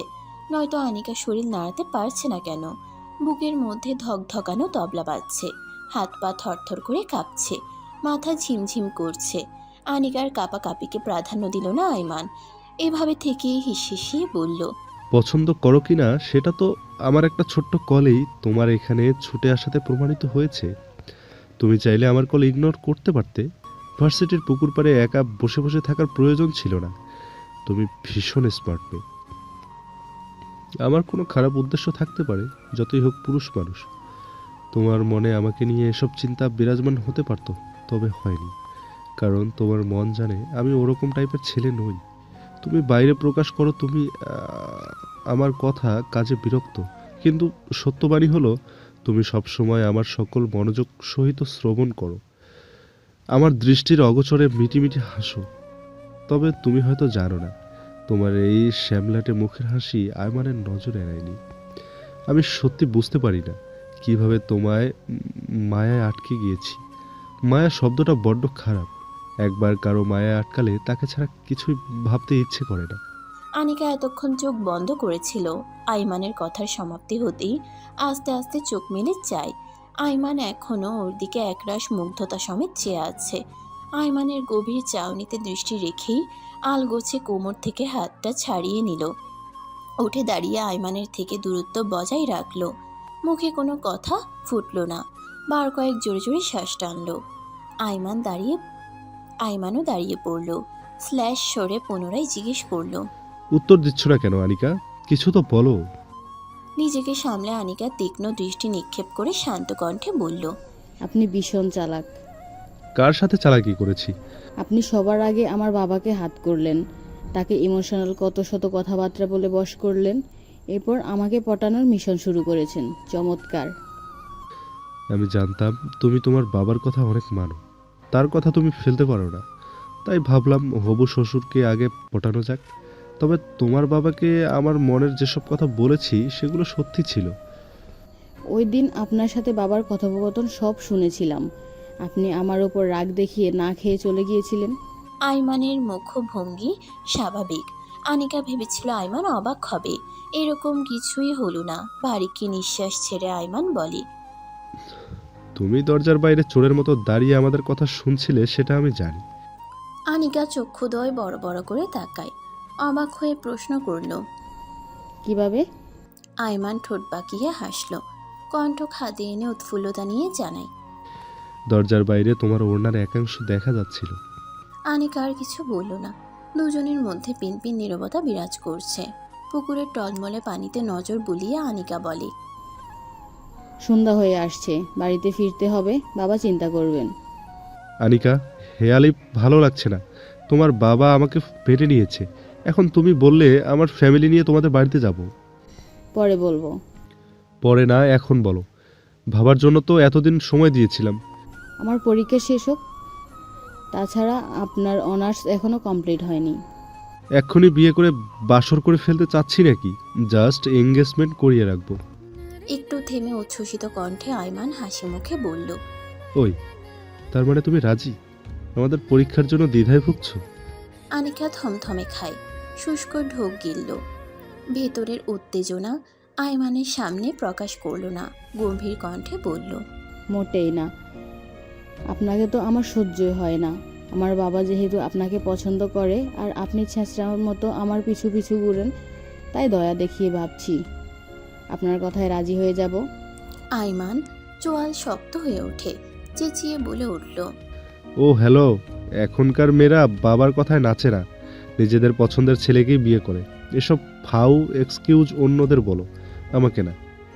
তুমি আমার প্রেমে পড়ে গিয়েছো, ওভার অ্যাটিটিউড এর ঠেলায় স্বীকার করছো না। কথা ঘোরাতে প্রসঙ্গ পাল্টে আনিকা বলল। চলুন বাড়ি ফেরা যাক।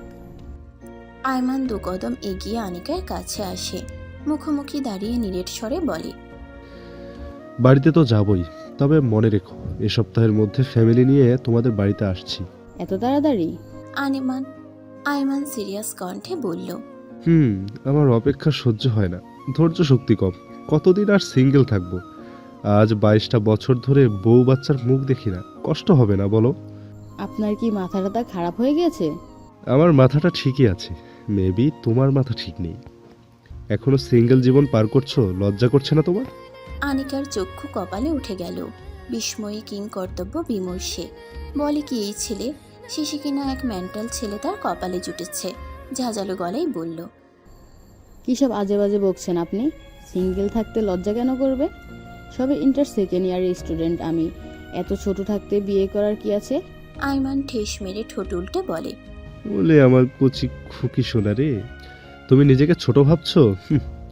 জানো, আমার বড় ভাইয়ের বউ বয়সে তোমার থেকে অনেক ছোট, 10ম শ্রেণীতে পড়ে। সে আমার ভাইকে বিয়ে করে বাসর করে ফেলেছে। আমাকে বলছেন কেন? তোমাকেই তো বলবো, কারণ তুমি ভাবির থেকে বড়, বুঝদার মেয়ে মানুষ। পর মুহূর্তেই নাক টানার মতো অভিনয় করে কাঁদো কাঁদো গলায় বলল, যেদিন আমার ভাইয়ের বাসরের ব্যবস্থা করে দিয়ে নিজের রুমে এসেছিলাম, সেদিন তোমাকে কত মিস করেছি। মেয়েদের প্রতি আকর্ষিত না হওয়া আমার ভাই কচি বউকে রুম থেকে বেরোতেই চায় না, মনে হয় প্রতিদিনই বাসর করে।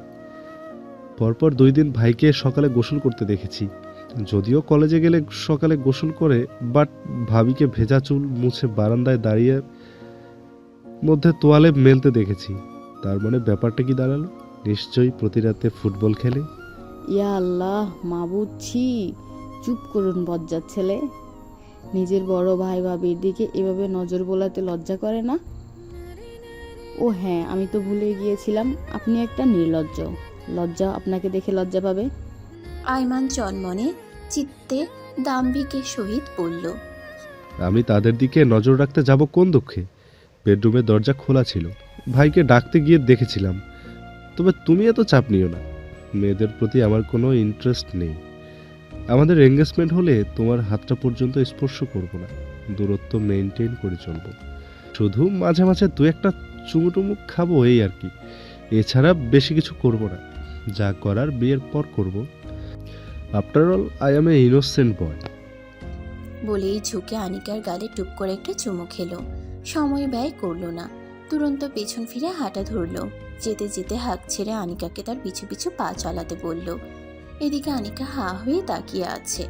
আইমানের ভেজা চুমো আনিকার মসৃণ গালে লেপ্টে রয়েছে। আনমনে এক হাত গালে রাখলো আনিকা, যেখানটায় আইমান চুমু খেয়েছে।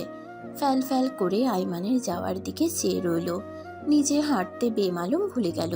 মস্তিষ্কের ভেতর আইমানের অগোছালো বাক্যগুলো দাপাদাপি করছে। এঙ্গেজমেন্ট হলে দূরত্ব মেনটেন করবে, অথচ চুমো খেতে কোনো সমস্যা নেই। গরমের রাতের আকাশ এবং প্রকৃতির সৌন্দর্য একটি বিশেষ অভিজ্ঞতা, যা মনকে প্রশান্তি ও শান্তি দেয়। দিনের গরম তাপের পর যখন রাতের অন্ধকার সবকিছু গ্রাস করে, তখন প্রকৃতি এক নতুন রূপে ধরা দেয়। আগুন বুকে হাত গুজে মোমের পাশে শটান হয়ে দাঁড়িয়ে সে খাতায় কিছু লিখছে। আগুন গম্ভীর কণ্ঠে জানতে চাইল, পড়া কত দূর মম? মোম হক চকিয়ে যায়। তুরন্ত খাতাটা বন্ধ করে ফেলল। জোরপূর্বক হেসে বলল, এই তো আর একটু। আগুন ধারাম করে টেবিলে হাতে থাকা স্টিলের স্কেল দিয়ে শব্দ তুলল। কাঠের ডিজাইনার কাঠামো, টেবিলটা ভূমিকম্পের ন্যায় কেঁপে উঠল। সাথে মোমের পাতলা শরীর গমগমে গলায় প্রশ্ন করল, গত 2.5 ঘন্টা ধরে একই কথা বলছো, আরেকটু, এখনো পড়া শেষ হয়নি? পড়াটুকুন সোনারগাঁওয়ে যাওয়ার আগে দিয়েছিলাম। এতদিন কি করেছো? পরীক্ষার সময় যে ঘনিয়ে আসছে, মাথায় আছে কি? কিছু বলি না বলে মাথায় চড়ে বসেছো, কথা গায়ে মাখো না। মোম চুপসানো মুখে ভীতিকর নজরে বলে, কোথায় আপনার মাথায় চড়েছি? আমি তো চেয়ারে বসে আছি। আগুন ভেবাচিকা খেয়ে গেল।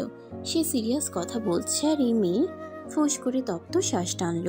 তীক্ষ্ণ দৃষ্টিতে টেবিলে রাখা খাতার উপর মোমের হাতটা পরোক্ষ করল। শক্ত করে খাতাটা ধরে রেখেছে। দেখি খাতাটা দাও তো। মোমের ছোট্ট কায়া ধরফরিয়ে ওঠে। শুষ্ক ঢোক গিলে মেকি হেসে বলল, খাতা নিয়ে আপনি কি করবেন? সেটা আমি বুঝে নেব। মোম দিল না। আগুনে অপেক্ষা করল না, টান দিয়ে খাতাটা নিয়ে গেল। অল্প সংখ্যক পৃষ্ঠা উল্টাতেই চোখের সামনে দৃশ্যমান হলো এবড়ো থেবড়ো আঁকা একটা মানুষের ছবি। ছবিটার নিচে গোটা গোটা অক্ষরে লেখা গুলো আগুন স্বীয় কণ্ঠস্বরে উচ্চারণ করলো, কুমড়ো মার্কা গোমরা মুখ মাস্টার মশাই, আপনি এত রাগী কেন? কথায় কথায় ধমক দেন কেন? আপনি যখন ধমক দেন তখন আমি পচা পান্তা ভাতের স্বাদ পাই। যখন রাগী গলায় কথা বলেন তখন আমি অটো রিকশার ঠ্যাডের ঠ্যাডের আওয়াজ শুনতে পাই। যখন শাসন করেন তখন আমি তিতা করল্লার গন্ধ পাই, যা তিতা হলেও স্বাস্থ্যকর। যখন আমার যত্ন করেন তখন আমি মা বাবার ছায়া দেখতে পাই। যখন আপনি আদর করেন তখন। লাস্টের লাইনের বাক্য অসম্পূর্ণ। মনোযোগ সহকারে পুরো লেখাটা পড়ল আগুন। ব্রুকুচকে সুগভীর চাউনিতে তাকালো মোমের দিকে। মোম সহসা জিভ কাটল, চোখ খিচে বন্ধ করে রাখলো। লজ্জায় হাঁসফাঁস লাগছে। মোমের কর্ণ গোছরে ভেসে আসলো আগুনের ভরাট কণ্ঠস্বর, তুমি পড়া রেখে খাতার মধ্যে এসব হাবিজাবি লিখছিলে? তোমার সাহস দেখে আমি রীতিমতো হতবিহ্বল হয়ে যাচ্ছি। মোম চোখ খুলে ভয়ে ভয়ে উঠে দাঁড়ায়। মাথা নিচু করে আচমকা ফুঁপিয়ে কেঁদে উঠল। এতে আগুনের ভাবান্তরের কোনো পরিবর্তন লক্ষ্য করা গেল না, বরং মুখ বিবরে ফুটে উঠল বিরক্তিকর ভাব। আর কিছু পারো আর না পারো, ফ্যাঁচ ফ্যাঁচ করে কান্নাকাটি করতে ভালোই পারো। একদম কান্না করবে না। কান্না করার মতো কিছু হয়েছে? প্রশ্ন করেছি, উত্তর দেবে। মোম কোনো টুশব্দ করল না, এক মনে কেঁদেই চলেছে। ঘন পাপড়ি যুক্ত নয়ন জোড়া চোখের জলে ভিজে জুবুথবু হয়ে রয়েছে। নাকটা লাল হয়ে গিয়েছে। ঠোঁট ফুলিয়ে কাঁদছে তো কাঁদছেই। কান্নার তোপে রক্তজবা ঠোঁট দুটো তিত্তির করে কাঁপছে। সেদিকে নজর পড়তেই আগুনের ঘোর লেগে যাচ্ছে। আজকে নিজের কামুকতা অগ্রাহ্য করে গম্ভীর কণ্ঠে বলল, কি পেয়েছোটা কি তুমি? এভাবে কেঁদে কেঁদে নিষ্পাপ মুখশ্রী বানিয়ে ফেললে আমি বারবার গলে যাব? এরকম কিছু ভেবে থাকলে সেটা তোমার ভুল ধারণা। মোম নাক টেনে ভাঙা গলায় বলে, খাবো, ক্ষুধা পেয়েছে। আগুন অবিশ্বাস্য নিষ্প্রভ চোখে চেয়ে থাকলো। এতক্ষণ ধরে কাকে কি বললো তেজি গলায় বলে ওঠে, খেতে হবে না। এক রাতে না খেলে কিছু হবে না। আজকে পড়া না দিয়ে খাওয়া ঘুম কোনোটাই করতে পারবে না।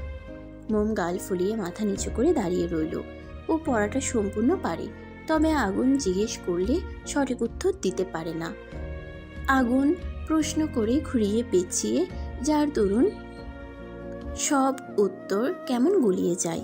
আগুন লম্বা শ্বাস টানে, মোমের চোখের পানি মুছে দেয়, কপালে গাঢ় করে ঠোঁট ছুঁয়ে দিল। বুকের মধ্যে জড়িয়ে ধরে শান্ত কণ্ঠে বলল, এখনো তোমার অর্ধেক সিলেবাস কমপ্লিট হয়নি। কত পড়া বাকি রয়েছে জানো? একদিন পড়বে, 10 দিন পড়বে না, এমন করলে হবে? নিয়মিত পড়াশোনা করতে হবে, তবেই না ভালো রেজাল্ট আশা করা যাবে। আমি পড়েছি তো, কিন্তু আপনি পড়া ধরলে কেন যেন বলতে পারি না। কেন পারো না? সেটা তো আমিও বুঝতে পারি না। খাতার মধ্যে ওইসব লিখে সময় নষ্ট করছো কেন? আর লিখবো না। মনে থাকবে? থাকবে। আগুন বুক থেকে মোমকে সরিয়ে অঞ্জলি পুট মোমের মুখশ্রী তুলে নিল। চোখে চোখ রেখে অত্যন্ত শীতল গলায় বলল, আমি কি তোমাকে বকেছি নাকি মেরেছি? বলেছিলাম না অযাচিত কান্না আমার পছন্দ না? তাও তুমি কাঁদছো। এরকম কেন করো? মোম জবাব দিল না, এখনো মুখ গোমরা করে রেখেছে। আগুন মোমের নাকের ডগায় চুমু খেলো। হাত ধরে ডাইনিং টেবিলের দিকে যেতে যেতে মুচকি হেসে বিড়বিড় করে বলল, কেটে কেটে আমার রাগ পানি করতে উস্তাদ এনি। ট্রিক্সটা খারাপ না। আজ বৃহস্পতিবার। আগুন কলেজ থেকে দুপুরের আগে ফিরে এসেছে। বাসে এসে মোমকে নিয়ে নিজের আসল বাড়িতে চলে গিয়েছে। মিনা বারবার যাওয়ার জন্য তাগিদ দিয়েছেন। এতদিন যেতে পারেনি, সুযোগ ছিল না। মাঝখানে একদিন সাপ্তাহিক ছুটি পেয়েছে, তাই ভাবলো ও বাড়ি থেকে ঘুরে আসা যাক। মোম বেশ কিছুদিন ধরে যেতে চাচ্ছে। মেয়েটার সদ্য অসুস্থতা কাটিয়ে উঠেছে। আপন জনদের সাহচর্যে থাকলে ভালো লাগবে। আইমানের সাথে সামনাসামনি কথা বলা দরকার। ফোন করে আনিকার বিষয়ে জানিয়েছে আগুনকে। সবকিছুর কথা ভেবে আজ মোমকে নিয়ে বেরিয়ে পড়ল নিজ বাড়ির উদ্দেশ্যে। মোমকে পেয়ে সবাই খুশিতে ফেটে পড়ল যেন। কতদিন পর মেয়েটাকে দেখছে। বাসায় থাকলে সবসময় মিনার কাছাকাছি থাকে। এই যে এখানে এসেই মিনার সাথে এটা সেটা বলতে লাগলো। সোনার গাঁয়ে গিয়ে কি করেছে, কোথায় কোথায় ঘুরেছে, কত নতুন মানুষের সাথে পরিচিত হয়েছে। রাজ্যের সকল কথা বিশ্লেষণ করতে বসে গিয়েছে। মোমের মিষ্টি কণ্ঠে তোতা পাখির মতো বুলিগুলো মিনার মনকে পুলকিত করে। মেয়েটা খুব সহজ সরল, একাকিত্ব একদম পছন্দ করে না। মিনা ব্যস্ত থাকলে ময়ূরীর সাথে গল্পগুজব করতে থাকে। মা, তোমার কপালে ওটা কিসের দাগ? শ্বশুরের কণ্ঠে উদ্বিগ্নতামূলক বাক্য শুনতে পেয়ে মোম চমকে উঠল। রাশেদের কথায় মিনা ময়ূরীও দৃষ্টি তাক করল মোমের কপাল বরাবর। দুপুরের লাঞ্চ করে ড্রয়িং রুমে সবাই বসে আছে। আগুন নিজের রুমে যাওয়ার আগে আইমানকে ডেকে তার রুমে যেতে বলেছে। মিনা অস্থির গলায় জিজ্ঞেস করলেন। মোম স্মিত হেসে আমতা করে বলল, পড়ে গিয়ে ব্যথা পেয়েছিলাম মা। দেখেছো কতটা আঘাত পেয়েছো? চিন্তা করবেন না, এখন আমি ঠিক আছি। রাশেদ নরম কণ্ঠে বললেন। সাবধানে চলবে, তাড়াহুড়ো করার দরকার নেই। ছোট আঘাত পেয়েছ, বেকায়দায় পড়ে যদি বড় রকমের অ্যাক্সিডেন্ট হয়ে যেত, তখন আমার বড় ছেলের বউ তুমি, আমার ঘরের লক্ষ্মী। তোমার ভালো মন্দ কিছু হলে এর দায়ভার আমাদের ওপর পড়বে। তোমার বাবা বলবেন আমরা তোমার খেয়াল রাখতে পারছি না, সেজন্য নিজের স্বাস্থ্যের প্রতি যত্নশীল হও। মোম মিহি কণ্ঠে উত্তর দিল। জি বাবা। রাশেদ মিনা রেস্ট নিতে নিজের রুমে চলে গেলেন। ড্রয়িং রুমে রয়ে গিয়েছে মোম ময়ূরী। গালে হাত দিয়ে টিভি দেখছে ময়ূরী। মোম রিমোট দিয়ে টিভি বন্ধ করে দিল। ময়ূরী প্রশ্নসূচক দৃষ্টিতে তাকায়। মোম অভিমানী গলায় বলে ওঠে, আমার সাথে কথা না বলে তুমি টিভি দেখছো, তাহলে এখানে এসে কি লাভ হলো যদি আমাকে কেউ গুরুত্বই না দেয়? ময়ূরী মুচকি হেসে মোমের গাল টেনে দিল। হাত বাড়িয়ে গলা জড়িয়ে ধরে বলল, কে বলেছে গুরুত্ব দেই না? আমার মিষ্টি ভাবিটা তো আমার কাছে সবার আগে। মোম মুখ কালো করে বলে, কাছে আসলে ভালোবাসা দেখাও, দূরে থাকলে কি আমার কথা মনে পড়ে? অবশ্যই মনে পড়ে তোমার কথা। পড়াশোনার প্রচুর চাপ, সেই জন্য প্রতিদিন ফোন দিতেই পারি না। মোম ঠোঁট উল্টে ধীর গলায় জানায়, পড়াশোনার কথা আর বলো না। মাস্টার মশাই এই পড়াশোনা নিয়ে যা প্যারা দেয়, মাঝে মাঝে ইচ্ছে করে যে পড়াশোনা বানিয়েছে যে তার কপাল ফাটিয়ে দেই। ময়ূরী খিলখিল করে হেসে উঠল। অথরের হাসি বজায় রেখে বলল, ভাইয়ার কাছে পড়ো তুমি? হ্যাঁ। টিচার হিসেবে কেমন সে? ভীষণ বাজে। কি করেছে আমার ভাই? পড়া না পারলেই শুধু বকে, কালকেও বকেছে। তুমি নিয়মিত পড়া দিবে, তাহলে আর বকবে না। আমি তো পড়ি, কিন্তু মাস্টার মশাই জিজ্ঞেস করলে কিছু বলতে পারি না। ঘুরিয়ে পেঁচিয়ে কি সব প্রশ্ন করে, আমার সব উত্তর মাথায় গুলিয়ে যায়। উনি পচা স্যার। ময়ূরী চকচকে দন্তপাটি বের করে শব্দ করে হেসে উঠল। আগুন বেডরুমের সোফায় পিছনের দিকে পিঠ ঠেকিয়ে হেলান দিয়ে বসে আছে। আয়মান গিয়ে ভাইয়ের পাশে বসলো। পাশে কারো উপস্থিতি টের পেয়ে আগুন মাথা তুলে তাকায়। আয়মানকে দেখে সোজা হয়ে বসে গম্ভীর কণ্ঠে জিজ্ঞেস করলো, বল, কি বলবি? আয়মান নড়ে উঠল। হালকা গলা পরিষ্কার করে মিহি কণ্ঠে বলে উঠল, ব্রো, আনিকা আমাকে মেনে নিয়েছে। আমি চাই তুমি আজকে আব্বু আম্মুর সাথে কথা বলে এঙ্গেজমেন্টের কথা জানাও। ভালো হয় যদি এক্ষুনি বলো, তাহলে বিকেলে আনিকাদের বাড়িতে গিয়ে আমাদের এঙ্গেজমেন্ট সেরে ফেলতে পারবো। এত তাড়াতাড়ি সম্ভব হবে কি করে? আজকে কথা বলে আজকে এঙ্গেজমেন্ট? আনিকার বাবার সাথেও তো কথা বলতে হবে নাকি? তুমি আব্বু আম্মুর সাথে কথা বলো, আমি আনিকার বাবার সাথে কথা বলে নিচ্ছি। বেশি তাড়াহুড়ো করলে মেয়ের বাড়ির লোক যদি মনে করে তোর কোনো সমস্যা আছে। কে কি ভাবলো এতে কি আসে যায়? মোস্ট ইম্পর্ট্যান্ট পার্সন আনিকা ও তার বাবা সানাউল্লাহ। তারা বাদে বাকি কারো কথা শুনতে যাব কেন? আগুন ভাবলেশহীনভাবে বলল, আজকে পারবো না কারোর সাথে কথা বলতে, আগামীকাল ভেবে দেখবো। আইমান লাফ দিয়ে দাঁড়িয়ে পড়ল। পা ভাঁজ করে আগুনের পায়ের কাছে ফ্লোরে বসে পড়ে হাত দুটো নিজের হাতে মুঠোয় নিয়ে অনুরোধের স্বরে বলে, ভাই এটা কেমন কথা? এরকম করো না প্লিজ। বহু কষ্টে ওই তেরা মেয়েটাকে পটিয়েছি। আমার সব আশা ভরসা শেষ হয়ে যাওয়ার আগে কিছু করো please. Do something bro, please please please. আগুন চোখ ছোট ছোট করে তাকায়, রুক্ষে ভিনভাবে গমগমে আওয়াজে বলে, তোর কাছে কি ব্যাপারটা এতই সহজ মনে হচ্ছে? আমি বাবাকে গিয়ে কি বলবো যে বাবা তোমার ছোট ছেলের পড়াশোনা রেখে তার মাথায় বিয়ের ভূত চেপেছে, তাকে জলদি জলদি বিয়ে করিয়ে দাও, আর বাবা হাসতে হাসতে তোকে বিয়ে করিয়ে দেবে? কি তাই তো? আইমান চুপসানো মুখে অসহায় মুখভঙ্গিতে বলল, বিয়ে পরে, আগে এঙ্গেজমেন্ট করিয়ে রাখতে চাই। তুমি বুঝিয়ে বললে আব্বু শুনবে। তুই নিজে গিয়ে বাবাকে বল। পাগল নাকি? আব্বুকে এসব কথা বলতে গিয়ে এই ভর দুপুরে উত্তম মাধ্যম খাওয়ার কোনো ইচ্ছা আমার নেই। যা বলার তুমি বলবে। আগুন আড়মোড়া ভেঙে বিছানায় বসে বলে, রাতে বলবো, এখন তুই যা। আইমান আবার এসে আগুনের পাশে বসলো, কণ্ঠ নিচুতে নিয়ে তিরিক্ষি মেজাজ সহিত বলল, আমার সাথে তুমি অন্যায় করছো। না না, শুধু অন্যায় না, রীতিমতো মহা অন্যায়। ভুলে যেও না, আমি কিন্তু তোমার বাসরের ব্যবস্থা করে দিয়েছিলাম। একটু কৃতজ্ঞতাবোধ তোমার থাকা উচিত। আগুন ভ্রু উঁচিয়ে চওড়া গলায় শুধালো, আমি তোকে বলেছিলাম আয় আমার বাসর ঘর সাজিয়ে দিয়ে যা। আইমানের টনক নড়ল। বুঝতে পারছে ভাইয়ের সাথে কড়াভাবে কথা বললে কাজের কাজ তো হবেই না, উল্টো চূড়ান্ত লোকসান হবে। নিষ্পাপ মুখশ্রী বানিয়ে অত্যন্ত নরম কণ্ঠে বলল, তুমি বলনি ওটা ভালোবেসে দেওয়া ছোট ভাইয়ের উপহার ছিল? এবার তুমিও বড় ভাই হিসেবে আমার এঙ্গেজমেন্টের ব্যবস্থা করে দাও। এটা তোমার পক্ষ থেকে আমার জন্য উপহার হয়ে যাবে। আগুন ফোঁস করে তপ্ত শ্বাস ছাড়ল, ঠোঁট কামড়ে কিছুক্ষণ চুপ থাকলো, অতঃপর শান্ত কণ্ঠে বলল, আচ্ছা, আজকেই বাবার সাথে কথা বলবো। খুশিতে আইমানের শরীর দুলে উঠল, মনের মধ্যে বাকবাকুম পায়রা নাচছে। আগুনের কাজ জড়িয়ে হাসি মুখে বলল, কথা বলে আজকেই কনফার্ম করবে ওদের বাড়িতে যাওয়ার। আমি সানাউল্লাহ আঙ্কেলের সাথে কথা বলে নিচ্ছি। আগে বাবা কি বলে শুনি, তারপর আনিকার বাবাকে জানাস। ওকে। আইমান খুশিতে গদ গদ হয়ে আগুনের গালে টুক করে একটা চুমু দিয়ে শরীরটাকে হেলিয়ে দুলিয়ে চলে গেল। আগুন ঠোঁট কামড়ে হাসে। ছোট ভাইটার আচরণ একদমই বাচ্চা বাচ্চা, অথচ সে এখন বিয়ের জন্য উঠে পড়ে লেগেছে। এখন সময় রাত 7টা বাজে। যদিও এই সময়টাকে সন্ধ্যার সময় ধরা হয়, তবে হিসেব করলে এই সময়টা রাতেরই অংশ বিশেষ। বিস্তৃত নীলিমাতে সূর্য ডুবে গিয়ে অন্ধকার হাতছানি দিয়ে ডাকছে, জানান দিচ্ছে রাত হওয়ার। রাস্তার চারধারে সোডিয়াম আলো জ্বলছে।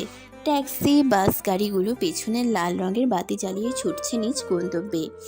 গাড়ির টিটি ভোভো শব্দ কানে আসছে অবিরাম। রাশিদ বিরক্ত হচ্ছে নিঃসময় বাইরে বের হওয়াতে। তারা সবাই এখন আনিকাদের বাড়ির উদ্দেশ্যে যাত্রা শুরু করেছে। রাশিদের মেজাজ খারাপ হচ্ছে, রাগ বেড়ে যাচ্ছে তরতর করে। আগুন দক্ষ হাতে গাড়ি চালাচ্ছে। পাশে রাশেদ বসা, পেছনে মিনা, ময়ূরী, মোম, আইমান বসেছে। রাশেদ বাদে বাকিদের মুখবিবর স্বাভাবিক, তাদের মুখভঙ্গিতে বিরক্তিকর আভাস নেই। আইমানের খুশি আর ধরে না, খুশিতে ইচ্ছে করছে মাটিতে গড়াগড়ি করে কান্না করতে। বিকালবেলা রাশেদের সাথে কথা বলেছে আগুন। রাশেদ বেশ অবাক হয়েছিলেন আগুন নিজে থেকে তার সাথে কথা বলতে আসায়। আগুন সচরাচর নিজ থেকে রাশেদের সাথে কথা বলতে আসে না। আগুনের ভাবভঙ্গি সিরিয়াস দেখে রাশেদ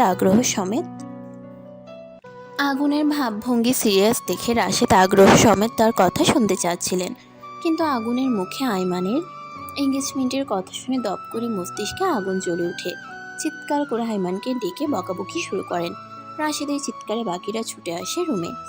রাশেদের চেঁচামেচিতে আইমান তেমন কোনো প্রতিক্রিয়া দেখায়নি, নীরব দর্শকের ভূমিকা পালন করেছে। যেহেতু আগুন ওর হয়ে বাবার সাথে কথা বলছে, সেখানে ওর চুপ থাকাকেই সঠিক বলে মনে হয়েছে। আগুন শান্ত কণ্ঠে রাশেদকে বলেছে, বর্তমান ছেলেমেয়েরা আবেগের বশে অনেক ব্যভিচার খারাপ কাজে লিপ্ত হয়ে পড়ে। তারা সহজে কোনো কিছু আদায় করতে না পারলে অন্যায়ের পথ বেছে নেয়। তাদের সেই সুযোগ না দেওয়াই ভালো। হারামভাবে ছেলেমেয়েরা ফ্যামিলির চোখের আড়ালে লুকিয়ে প্রেম করা, ঘোরাঘুরি বা মেলামেশা করার থেকে দুই নরনারীকে হালালভাবে একসাথে চলার পথ সুগম করে দিলে সবচেয়ে ভালো হবে।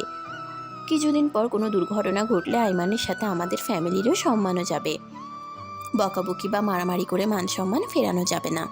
তার থেকে বরং ঠান্ডা মাথায় ভেবে চিনতে ছোট্ট করে আইমানের এঙ্গেজমেন্টটা করিয়ে রাখলে ভালো হয়। ওদের পরীক্ষা শেষে সকল বিধিমালা প্রাধান্য সমেত বিয়ে পড়ানো যাবে। তাছাড়া মেয়ে খুব ভালো, মিডল ক্লাস ফ্যামিলির মেয়ে হলেও তাদের নামে কোনো খারাপ কিছু শোনা যায়নি। সম্মানের সঙ্গে বসবাস করে চলেছে। ছেলে মেয়ের ইচ্ছার বিরুদ্ধে না গিয়ে তাদের কথায় সম্মতি প্রকাশ করা ভালো। রাশেদ আগুনের কথা মনোযোগ সহকারে শুনলেন এবং সিদ্ধান্ত নিলেন আজকেই যাবেন আনিকাদের বাড়িতে।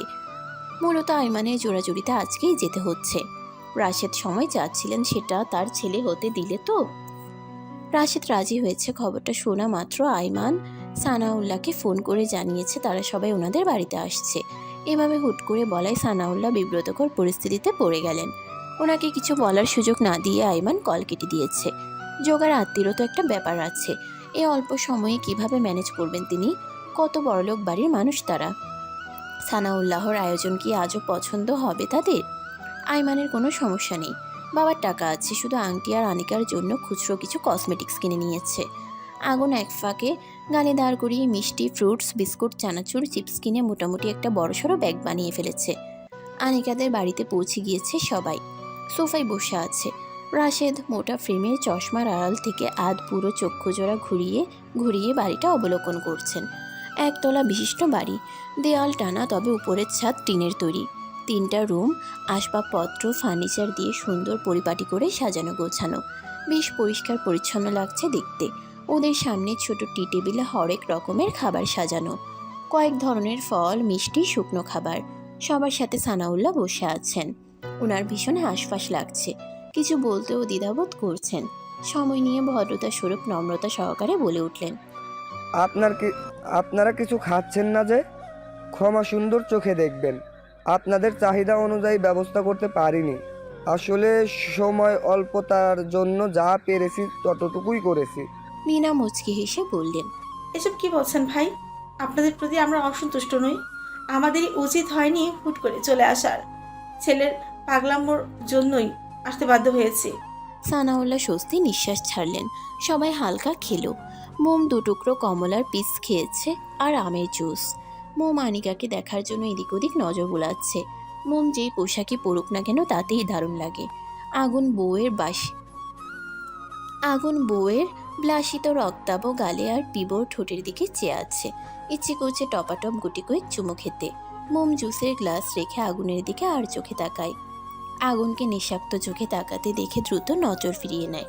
টিস্যু দিয়ে মুখ মুছে রাশেদ গম্ভীর কণ্ঠে বললেন, আপনার মেয়েকে রাখুন। সানাউল্লাহ পাশের বাসার এক খালার সম্পর্কে ভদ্রমহিলাকে ডেকে বললেন আনিকাকে নিয়ে আসতে। আয়োজনের কাজের সুবিধার্থে ভদ্রমহিলাকে ডেকেছেন তিনি। আইমানের উসখুস লাগছে। মুষ্টিবদ্ধ করে রাখা হাতের তালু ঘামতে শুরু করেছে। উত্তেজনায় মন ছটফট করছে। কিছুক্ষণ পর ধীর কদমে আনিকা ড্রয়িং রুমে এসে হাজির হলো। মিনা তাকে পাশে বসতে বললেন। আনিকা বসলো, মাথা নিচু করে ফ্লোরে তাকিয়ে আছে। গায়ে হলুদ রঙের 3 পিস, চোখে কাজল, মাথায় ওড়না দিয়ে ঘোমটা দেওয়া। মুখে আর কোনো সাজ নেই। আনিকার শ্যামলাটে মায়াবী মুখশ্রী থুতনিতে হাত রেখে পর্যবেক্ষণ করলেন মিনা। মেয়েটা দেখতে মাশাল্লাহ। আইমান এক দৃষ্টিতে আনিকার দিকে চেয়ে আছে। আনিকা আইমানের দিকে তাকায়নি। নীরবতা বিরাজমান কক্ষে। তা ভঙ্গ করে ভরাট স্বরে রাশেদ বলে উঠলেন, আমাদের ফ্যামিলি স্ট্যাটাস নিয়ে আমার তেমন মাথা ব্যথা নেই। আমার বাড়ির লক্ষ্য ভালো হলেই ভালো। আপনার সম্পর্কে টুকটাক আইমানের থেকে জানতে পেরেছি। আপনি রাজি থাকলে আমরা আজকেই আপনার মেয়েকে আংটি পরিয়ে দিয়ে যাব। সানাউল্লাহ হেসে জবাব দিলেন, আমার মেয়ে রাজি, এতে আমার আপত্তির কোনো কারণ নেই। সানাউল্লাহর সাথে রাশেদ মিনা একের পর এক কথা বলে যাচ্ছেন। ময়ূরী মোম দুজন কানে কানে কিছু বলছে আর মিটিমিটি হাসছে। আগুন সকলের দৃষ্টির অগোচরে মোমকে দেখে চলেছে।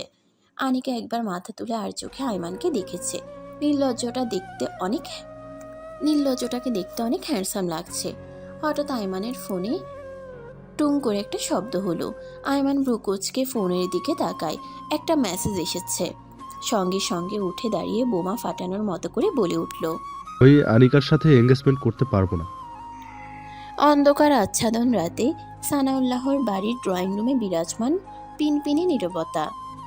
এইরকম নিস্তব্ধতা কক্ষে ছাদ থেকে সিমেন্ট খসে পড়লে মনে হবে বড়সড় ব্লাস্ট হয়েছে। এতটাই শুনশান, নিরিবিলি, থমথমে হয়ে রয়েছে কক্ষটা। হাসি খুশি মাখা মুহূর্তটা নিমিষেই ধূলিসাৎ হয়ে গিয়েছে। কারো মুখে কোনো কথা নেই। একরাশ বিষণ্ণতা নিয়ে দীর্ঘশ্বাস ছাড়ছে। সকলের নজর আইমানের উপর। বিস্ময়কর দৃষ্টিতে ফ্যাল করে চেয়ে আছে। মুখবিবর অস্বাভাবিক, কী প্রতিক্রিয়া দেখাবে সেটাই ভুলে গিয়েছে তারা। এতক্ষণ আনিকা মাথা নিচু করে থাকলেও আয়মানের কথাই চমকে ওঠে। হতবিহবল চোখে তার পানের চাই। একাকিত্বের বেদনার মতো ছায়াস্বরূপ ধরা দিয়েছে মনগহীনে। দুরু দুরু বুক কাঁপছে। কম্বিত ঠোঁট নেড়ে কথা বলতে চাইছে, কিন্তু কণ্ঠনালী ভেদ করে তা পারছে না। বুঝল শব্দ ভাণ্ডার থিতিয়ে এসেছে প্রায়। কাজল কালো চক্ষু জোড়া ছলছল করে উঠল।